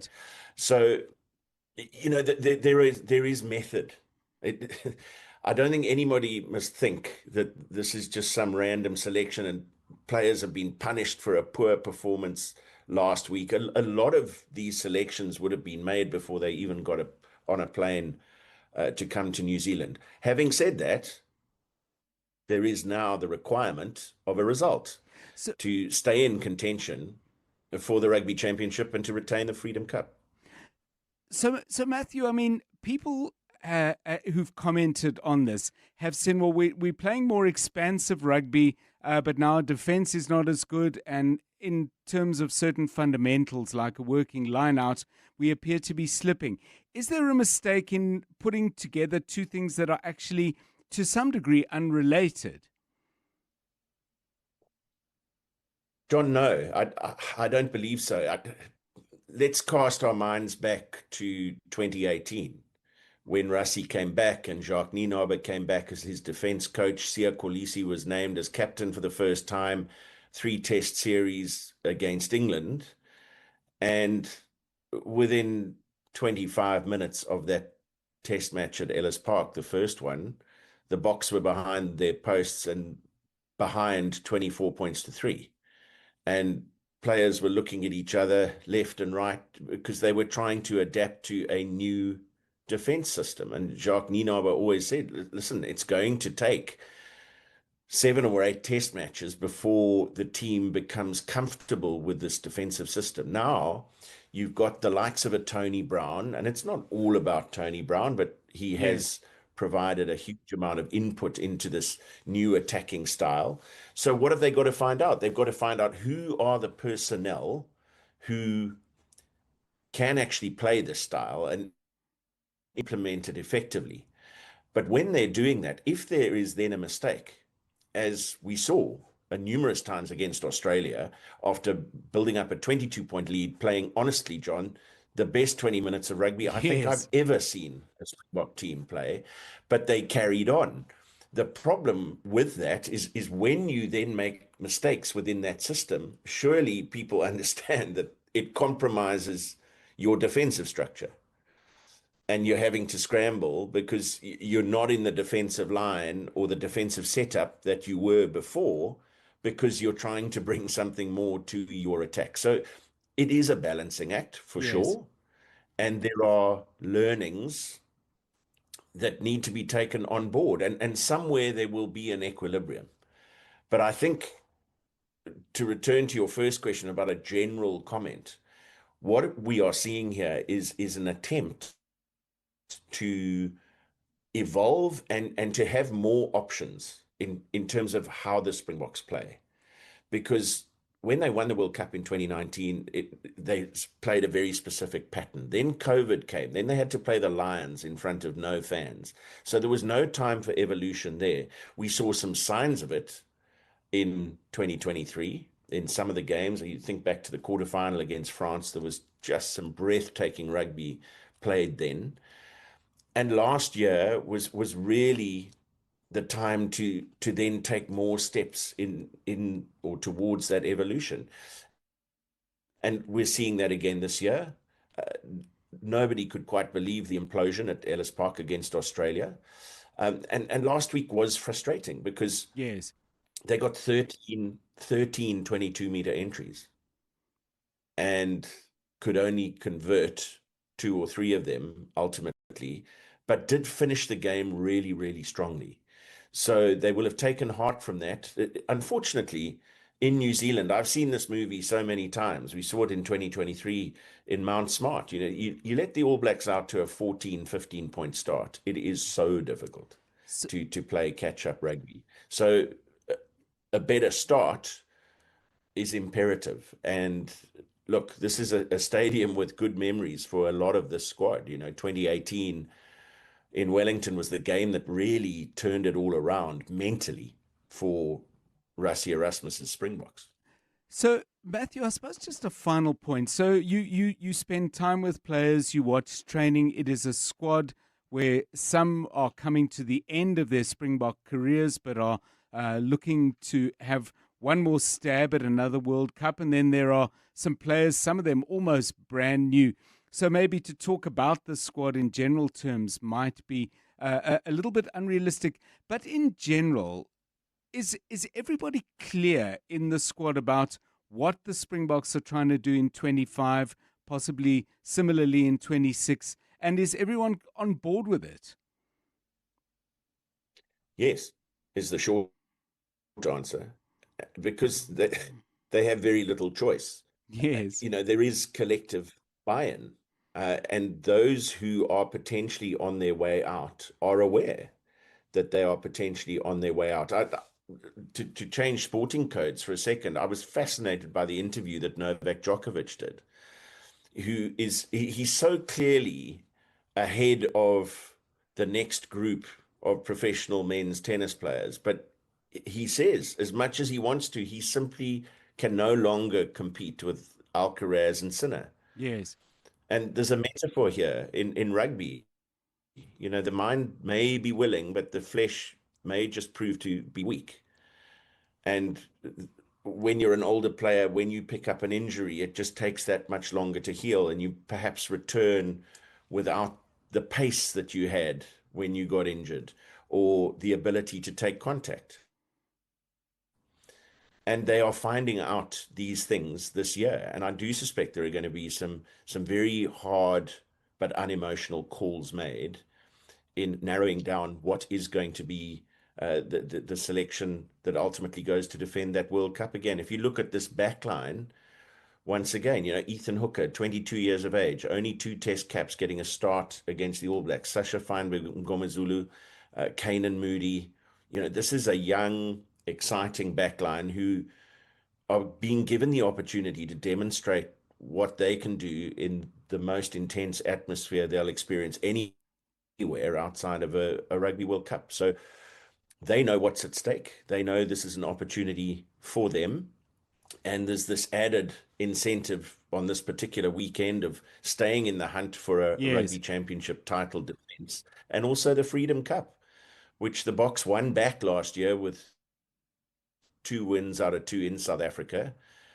The All Blacks are 1 up after last week. So the Springboks need to win to retain that Freedom Cup, which is a big incentive for them. Matthew, thank you so much. This has been fabulous. I really appreciate it. And enjoy the game tomorrow. We'll be listening to every word. Thanks so much. Matthew Pierce, Supersport commentator. I thought fascinating insights into the current state of the Springboks and the road ahead. 29 minutes past 5. EWN Business. Right, let's get the very latest from the markets with Muteo Khwaripe. Good afternoon. Good afternoon, John. Markets close. All's well that ends well. The all share up 531 points. Industrials picking up there at the end in the green to end the day. Banking stocks up more than 0.5%, with mining shares also in positive territory. ShopRite up 2.7%. Premier Foods amongst the winners up 2.5%, while First Rand and Discovery still buoyant after releasing results yesterday. Both of them up more than 2% yesterday. Not the best of days for SPAR. They were down 3%. Aspen Pharmacare down 2.5%. Vodacom down 1.6%, with AB InBev, the beverage maker, also down 1% on the day. The rand now at 17 Rand 38 against the US dollar, a bit flat this afternoon at 20 Rand 37 cents against the euro, and at 23 Rand 56 cents against the British pound. Price of gold at $3,645 an ounce, while platinum is at $1,401, while Brent crude is at $67.49 a barrel. On the Money Show, we talk about the SA Tourism Investment Summit, the department rolling out the red carpet for investors at the Kruger National Park. We'll be talking to Patricia DeLille, how this will change the industry and whether any of the investors are biting. The FSCA's Gamlana are talking to us. Unati Gamlana, the Commissioner of the Financial Sector Conduct Authority, talking to us about having integrity and ethics during times of crisis. A lot of cases to draw on in the South African African context. So that'll make for a very interesting conversation. Market commentary will come from Grant Nader from Benguela. We'll look at the markets and some of the things that could affect the rand coming into next week. Now, Friday file today. I don't know if you're a big cigar smoker. You should be listening to us. We'll be chatting to Kojo Bafo, author and cigar enthusiast, about the art and challenges of storing fine cigars. I only know how to store a pack of cigarettes, but cigars seem to have speciality of how you can store them. Join us for that conversation after 6 o'clock. Thanks, Muteo. Great radio on between 6 and 8, 28 minutes to 6. Let's get the very latest eyewitness news with Mbali Dlamini. Good afternoon. Thanks, John. Good afternoon. The city of Tshwane has warned that water consumption levels are reaching unsustainable highs. Officials say reservoirs have been dropping rapidly over the past 2 weeks, forcing the city to draw 22% more water from Rand Water than it is licensed to. The city has urged residents to cut back, warning that if habits do not change, prolonged supply interruptions are inevitable. Level 1 restrictions, including a ban on daytime garden watering, hosepipe car washing and filling swimming pools, remain in force. The city says non-compliant residents could face fines, supply restrictions or disconnections. City spokesperson Selby Bugaba. The water utility is currently pumping about 926 million litres per day to Tshwane, when it is supposed to be pumping 662 million litres per day. This is 22% more than the city's permitted limit. A new small claims court has opened its doors in Booysens, Johannesburg, marking the 417th such court across the country. Deputy Justice Minister Henri Snell says the court will help to bridge the gap for communities who cannot afford private lawyers. The move comes as demand for small claims courts continues to rise, with thousands of cases registered across the country this year alone. Mongezi Gogo has more. The court, based at the Booysens Magistrates, will hear disputes of up to 20,000 rand without legal representation. Government is considering raising that limit to 50,000 rand. The Deputy Justice Minister pointed to the impact of the system, with over 8,000 claims with nearly 58 million rand registered nationwide in just the first quarter of this year. He also paid tribute to commissioners and clerks who volunteer their time, calling their commitment a testament to the spirit of service and justice. The court will sit every Wednesday afternoon and has already issued dozens of demands since its proclamation in June. Mungi Zikoko, Eyewitness News. Bus company Putco has launched a prototype vehicle designed to offer accessible transport to people living with disabilities. The new bus has a roll-out ramp feature giving access to wheelchair users, persons with mobility, hearing and other sensory disabilities. Today, the company hosted a consultative session with relevant stakeholders to get more suggestions on how to improve the features on the bus. Mandy Latimore is an activist with the South African Disability Alliance. One wants equality, because that's what universal access is. It's equality. It's equal rights to access the facilities and to be able to work and to get to work. How do you get to work? Even if you find a place that's accessible and that will employ you, how do you get to work? Putco spokesperson Lindokuhle Xulu says the company will have 6 buses in operation after concluding its consultations. We look for the need in the communities. We go out, we check for the need, and then we configure our routes based on that. But the most important thing that also came out of today is that we should not be thinking about access buses as a separate thing. We should be thinking about all buses and making them accessible, and that's true sense of accessibility.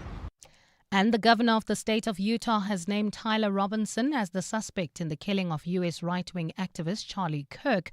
Robinson was taken into custody following a massive manhunt. Governor Spencer Cox identified Robinson during a press conference this afternoon. It came shortly after U.S. President Donald Trump revealed on Fox News that the suspected gunman had been found. Kirk was shot and killed while speaking at an outdoor debate at the Utah Valley University this week. A fine start to Saturday in Gauteng tomorrow, with isolated afternoon showers expected. Lows of between 10 and 19 degrees and highs of between 26 and 27. Various traffic lights not working in the four ways Bryanston Poleshoff area. This is due to a power outage, so expect heavy delays on roads such as Grosvenor Road, Winnie Mandela Drive, as well as the N1 South. In Edenvale, traffic pressure towards Germiston N3 South between Modderfontein Road and Van Riebeck, and in Kempton Park, traffic also heavily backed up on Modderfontein Road between Pretoria Road and Mooirivier. The top story in EWN, the city of Tshwane has warned that water consumption levels are reaching unsustainable highs. Last orders coming through during your drive home or at midnight. Your customers check out whenever, wherever. With seamless payment integration and over 18 ways to get paid, PayFast by Network is built to keep up. And when it's time to grow, funding with Easy Advance helps you take the next step. Always open for late nights, for early starts, for you. Sign up today at payfast.io. PayFast has partnered with TimeBank to offer funding to your business. Be in it to win it by playing Powerball and Powerball Plus for a life-changing 124 million rand in total estimated jackpots this Friday. That's right. Play Powerball for an estimated 64 million rand and Powerball Plus for an estimated 60 million rand today. Buy your tickets now in store on nationallottery.co.za, the mobile app, cell phone banking, or simply dial *120 *7529# for USSD. Panda, Pusha, play. Players must be 18 years old or play responsibly. E2 is the proud operator of the National Lottery. The team's on a roll today. Let me focus on payroll. Duty calls in the kitchen. That's why I have a business insurer that is agile and on the ball all the time on all things. I chose My Way Business Insurance, getting 24/7 emergency service and saving on my premiums, plus my business assist to handle my admin. Visit myway.co.za or dial 0860 64 64 64 and get a quote today. My Way is a licensed non-life insurer and FSP. T's, C's and standard rates apply. My Way. Live your way. Backed by popular demand, legendary jazz icon Kenny G will be performing at the Super Bowl at Sun City on Friday, the 3rd of October. Get ready for an unforgettable night of timeless hits and pure musical magic. Get your tickets from webtickets.co.za. Brought to you by Breakout Events and 702. EWN Sport.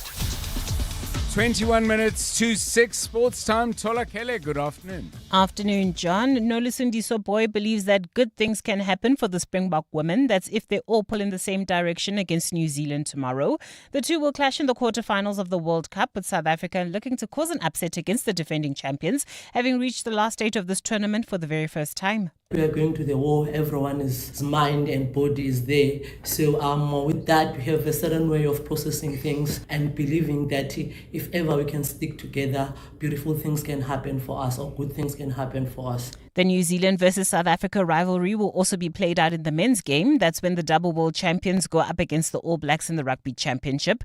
Captain Siya Kolisi has discussed the blend of youth and experience in the team that's been selected for that clash. The mixture of the team is really good. A lot of the guys that everybody's looking at our backline saying this is youngsters, a lot of the guys have played here before, and some of them have won 2 World Cups. A guy like Gaza, Sasha has played a couple of games. So people are looking at it as if there's these youngsters who just been thrown in. They've experienced this kind of level. If you look at the test caps, it's not like a new team, but it's just that it's new when you don't see the regular names that you see each and every single time. Orlando Pirates will play Stellenbosch in the final of the MTN 8 at a sold-out Mbombela Stadium tomorrow. The Buccaneers are targeting an unprecedented 4th title in a row in what is a repeat of last year's final, which Pirates won 3-1. Striker Tsegofatso Mabasa has discussed trying to win a first trophy under new coach Arislam Wadu. I think coach is very hard on us as players, only because he wants us to improve. Always fighting over first touches. Regardless of how difficult pitches in this country may make it, he always wants the best of his players and encourages us to do our best as well. So that is one element that I like a lot about him, and that what makes him unique as well. It's the ability to give his players confidence. He demands quite a lot from his players. And ahead of the 2025 World Athletics Championships in Tokyo, Botswana sprinter Litsile Tebogo's iconic status in his homeland continues to endure. The Central Bank of Botswana unveiled a new 50 pula note in honor of Tebogo, who became the first athlete from his country to win an Olympic medal. The move also comes on the 50th anniversary of the currency note. Tola Mganga, Eyewitness News Sport. EWN Traffic. 19 to 6, this Eyewitness News Traffic is brought to you by Outsurance in partnership with 702. Karabo Chale still those delays in the north. Yeah, various traffic lights not working. John, this is in the northern suburbs, Bryanston, Fourways, Poles off. This is all due to a power outage, so expect heavy delays on routes such as Grosvenor Road. This is also Winnie Mandela, Witkoppen, as well as the N1 South. This is driving through Sunning Hill. Kempton Park, we still have slow-moving traffic. This is on Morafontein Road between Pretoria Road and Mooi Rivier, while in Devland, we're still dealing with those roadworks, slowing down traffic on the Golden Highway between the N1 and Union Avenue, and in Centurion, traffic sluggish. N1 North between John Foster and Linwood Road. I'll have your next Eyewitness News traffic update just after 6. There's more EWN on air, online, and on the EWN app. The Outsurance pointsmen know that every car on the road carries a story. There's a car with a nervous but excited first-time driver waiting for the perfect gap to switch lanes. I can do this. The pressure. The Outsurance pointsman knows it's not just a car in traffic. It's a sense of freedom and independence on the move. Every story is different and every story matters. That's why the Outsurance pointsmen have been doing what they do since 2005 in proud partnership with 702. Outsurance is a licensed insurer and FSP. Light the fire this game day with a winning lineup from Checkers. Like Championship Boerewors, thick or thin for just R109.99 per kilo. Steakhouse Classic Man-Size Club Steak for only 140 Rand per kilo. And Tate's Potato Chips 125 grams. Buy any two for 32 Rand. Light the fire, South Africa, and let Checkers do the rest. Deals valid until this Sunday, only at Checkers.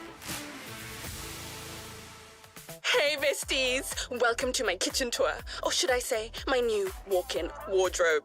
Over here, we have the pantry, now home to my jeans and shirts, all color-coded. Oh, and the air fryer, literally the perfect place for my makeup brushes. And who would have thought, the oven is the place to store my handbags. Who needs a kitchen? Simply spend 200 Rand or more and you could win Simply Asia for a year. T's and C's apply. Simply Asia, connecting the Thai-way. Let's count backward. 5. Insurance. 4. Pineapple. 3. Insurance. 2. Pineapple. 1. You're under. Pineapple FSP 48650 is underwritten by Omart Insure Limited, a licensed non-life insurer and authorized FSP. Hollywood Bet Aziz Shege, Be in the Game is back for the new soccer season. Up for grabs is a share of 4 million Rand in prizes, including the Toyota Rumion, Corolla Cross, Hilux 2.4 GD6 DC, and a Starlet Cross. To qualify, bet 10 Rand or more on any soccer fixture or fixtures for your chance to score big. Bet now. T's and C's apply. Hollywood Sportsbook is a licensed betting operator. No persons under the age of 18 years are permitted to gamble. Winners know when to stop. South African Responsible Gambling Foundation toll-free counseling line 0800 006 008 or WhatsApp HELP to 076 675 0710. A song, a book, and a dish. On 702. 5:45 on 702 Drive. We do this every week. We spend some time talking to somebody who is either well known to you or they've done something that has made news. We get them to pick a song to talk a little bit about food. Of course, we're interested in the dish, but we are just as interested in the sharing of the food and who's around the table. And books are always important, both the book that they choose and their relationship to the written word as well. My guest today was involved in a quite remarkable piece of surgery carried out at the Nelson Mandela Children's Hospital last month. It's never been done in South Africa before, and it involved the reconstruction of an ear for a young teenager from KwaZulu-Natal who was born without an ear. To talk about this and to talk about that song, that book, and the dish as well, we're joined by Dr. Dwayne Mole, who led the surgery at the Nelson Mandela Children's Hospital, also co-founder of the Ear and Eye Clinic. Dwayne, welcome. It's great to have you with us in the studio. Thanks for your time. Thank you very much. Great to be here.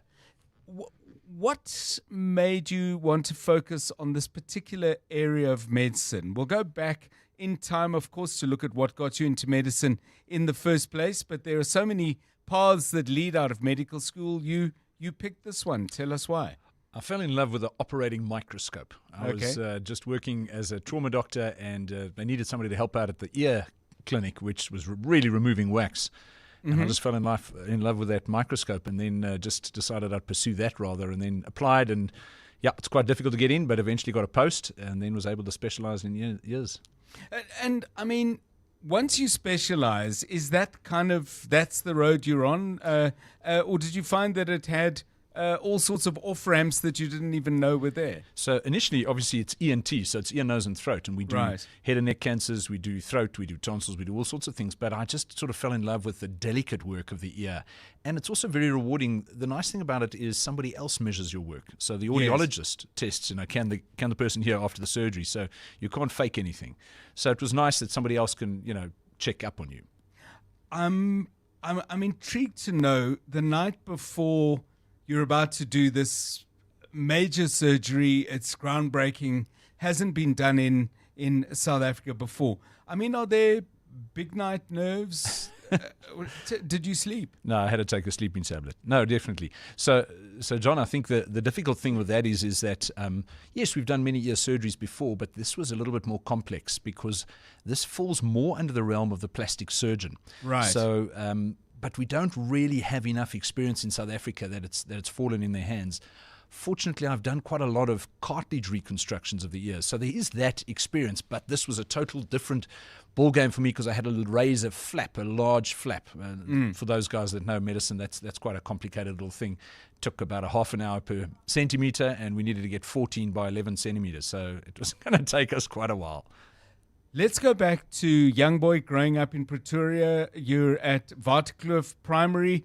Is there a point at which you're thinking, I want to be a doctor? Because quite a lot of young people will say, I want to be a doctor, but they don't become doctors because maybe they have no idea what being a doctor actually involves. And fair play, because you're young at that point. Was there a moment or was there a process? I think, I'm not sure why, but I just sort of decided that's what I wanted to do. And I was considering pediatrics. Mm-hmm. So my game was I was going to be a pediatrician. And that's sort of from primary school already. That was my goal.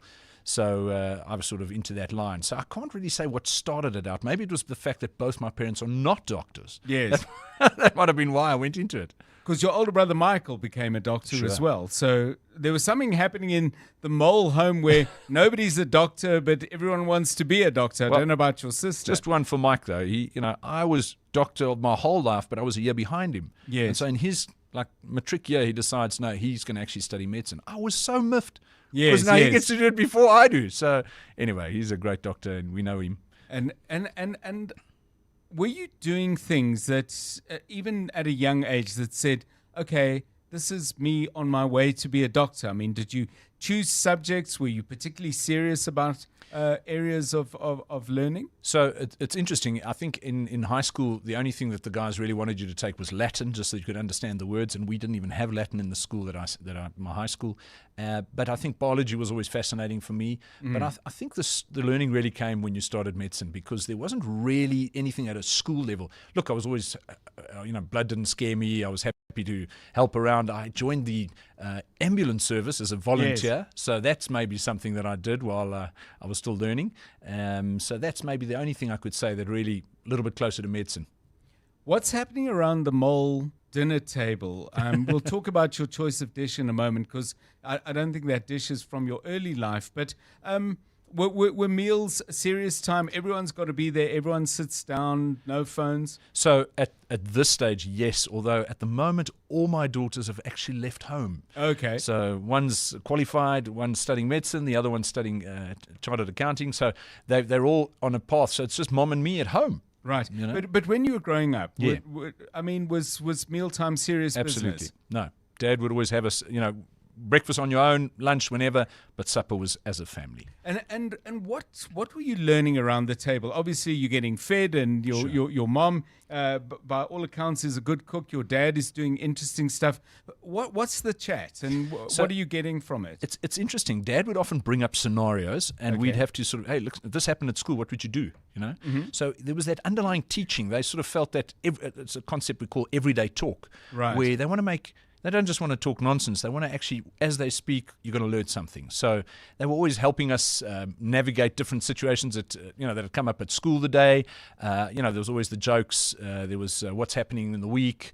But there was an underlying tone of teaching, and also a deep spiritual teaching as well from my dad, who really led us as a family in the way of the Lord and the Bible. I want to go to specifically food. You chose chicken curry with peas, which is making me hungry. You say that your wife makes so well. But before we talk about the dish, I want to ask you this. I mean, before a major operation, you were in the surgery many hours, and presumably you've done it before. Do you eat before you go in? I presume you don't eat. There are no food breaks. So for the other team, I let them have food breaks. But I just, you're going to laugh. I don't know if I'm allowed to say the brand name, but I take Prenutro early in the morning. Good dose. It's low GI. Take quite a bowl of Prenutro, and that keeps me the whole day. There's often that I'm in theatre where I don't get a chance for lunch, and I sort of get back in the evening at about 6:37, and then I eat supper, and that has sort of sustained me for the whole day. So with that experience, I just decided it's going to be Prenutro again. Yeah, it is interesting. I actually was in a Prenutro ad at the age of 13. Wow. A print advert, believe it or not. Story for another day. Let's get back to talking about you. The chicken curry that your wife makes. I mean, what is it about? I don't know if there's a little bit of garlic in it, but it's got a slight sweet tinge, and it just is that comfort food that you sit down and you love. And you're right, it was a thing that only came later in my life because I was a lasagna fan. Nobody can make lasagna like my mom. She just, I don't know if it's because she burns the meat. I don't know how she does it, but it's just amazing. So that was my dish to go to all the years. But I think the chicken curry, it's because all of us enjoyed it at the house. So when Mom's made it, everybody's excited to come for supper. Yeah. So sounds good to me. Now, you've chosen 2 books. One of them is something written by your dad, The Need to Be Right. But we've got a little bit of a sense of him. I want to go to the other one. This book has a great title. It's called Crazy Busy, A brackets, mercifully, close brackets, short book about A, open brackets, really big problem. Okay, forget the punctuation. Let me read the title again. Crazy Busy, a mercifully short book about a really big problem. Kevin DeYoung. Why the book? Firstly, I'm embarrassed to say I'm not a good reader. Okay. So I tend to do a lot of things, but I'm not really great at reading. But this book really just grabbed me because I am far too busy. And this sort of just took all those points and made them come home and say, Dwayne, why are you doing this? Is it a pride thing that you just want to be busy to show everybody you're busy? What is it? And just the concepts that he brings out in the book just really made me think twice about it. So I'm still busy, but I've tried to make it in a different direction, if you know what I mean. I'm making other things more important in my life, which at that stage before I read the book weren't as important in my life. So literally a book that made you not only rethink about the way you live, but rethink the way you actually do live. I mean, absolutely. That's quite a measure for a book. Yeah, for me it was a life changer. And maybe it was because I was so busy and neglecting things that I shouldn't have been neglecting. But just what he brings out in the book, just the different aspects of life, what you can get caught up in and things that you won't think this is important, but actually when you look back down the line, it's not. So that was for me helpful. So changing priorities, giving you that space, slowing down a little bit. Does that mean, if we were to interview your wife in a year's time, she'll say her favorite dish is Dwayne's chicken curry or something equivalent? How are you as a cook? I'm bad. I enjoy cooking, but I just don't get enough chance to be in the kitchen. She's too good. She doesn't need help. But in defense, I need to be there more to give her that help. So maybe I'm just not there enough. We're going to come to your music in a moment, but I want to ask you this. A member of my family was going in for surgery, and we were there chatting to the surgeon. I don't know why, but I asked him, do you play music? And if so, who chooses the playlist? And the surgeon came out with a list of some really intense rock music, and I thought, oh man, are they going to saw her leg off? But while you're doing surgery, do you play music, and who chooses? I actually don't. Okay. You know what? I like to concentrate, and if it's soft background music, it's fine. But exactly what happens is when you're in the ear, you've got to be really careful, and a beat can sometimes make your hand beat. So it's actually for me off-putting. Yeah. So for my ear surgery, I prefer not to have music. Yeah, I'm sure your patients are pleased to hear your explanation. Eye of the Tiger by Survivor. you've heard lots of music in your life, but this one you've been involved in playing, not with the band, but playing the song. Sure. So yeah, I'm actually I used to be a drummer. I don't play much drums anymore, but we used to perform this at our medical talent evenings. It was like the highlight. Everybody waited for the group. We were called Members Only, and we played this. Cheeky. Eye of the Tiger, but it was also, if I go to karaoke, it's the only one I know the words to. So, and there's a lot of good vibe for it, and like I said, lots of good memories. Difficult to tell you all the memories that I have of the song. So that's probably why I like it. Well, we are going to end off by playing your song, Dr. Dwayne Mole. Thank you very much. We don't have drums, but I guess the upside is we're not in a theatre, we're in a studio. But we appreciate you being here and sharing with us your song, your book, and your dish. Here it is. Thanks.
.702 Drive this week, put together for you by Jonathan Fairburn and Rifue Litsua. Our technical producer is Karabo Malapile. Don't know what you've got lined up for the weekend, but whatever it is, I hope it's a good one. From all of us, a very, very good night, and thanks for listening.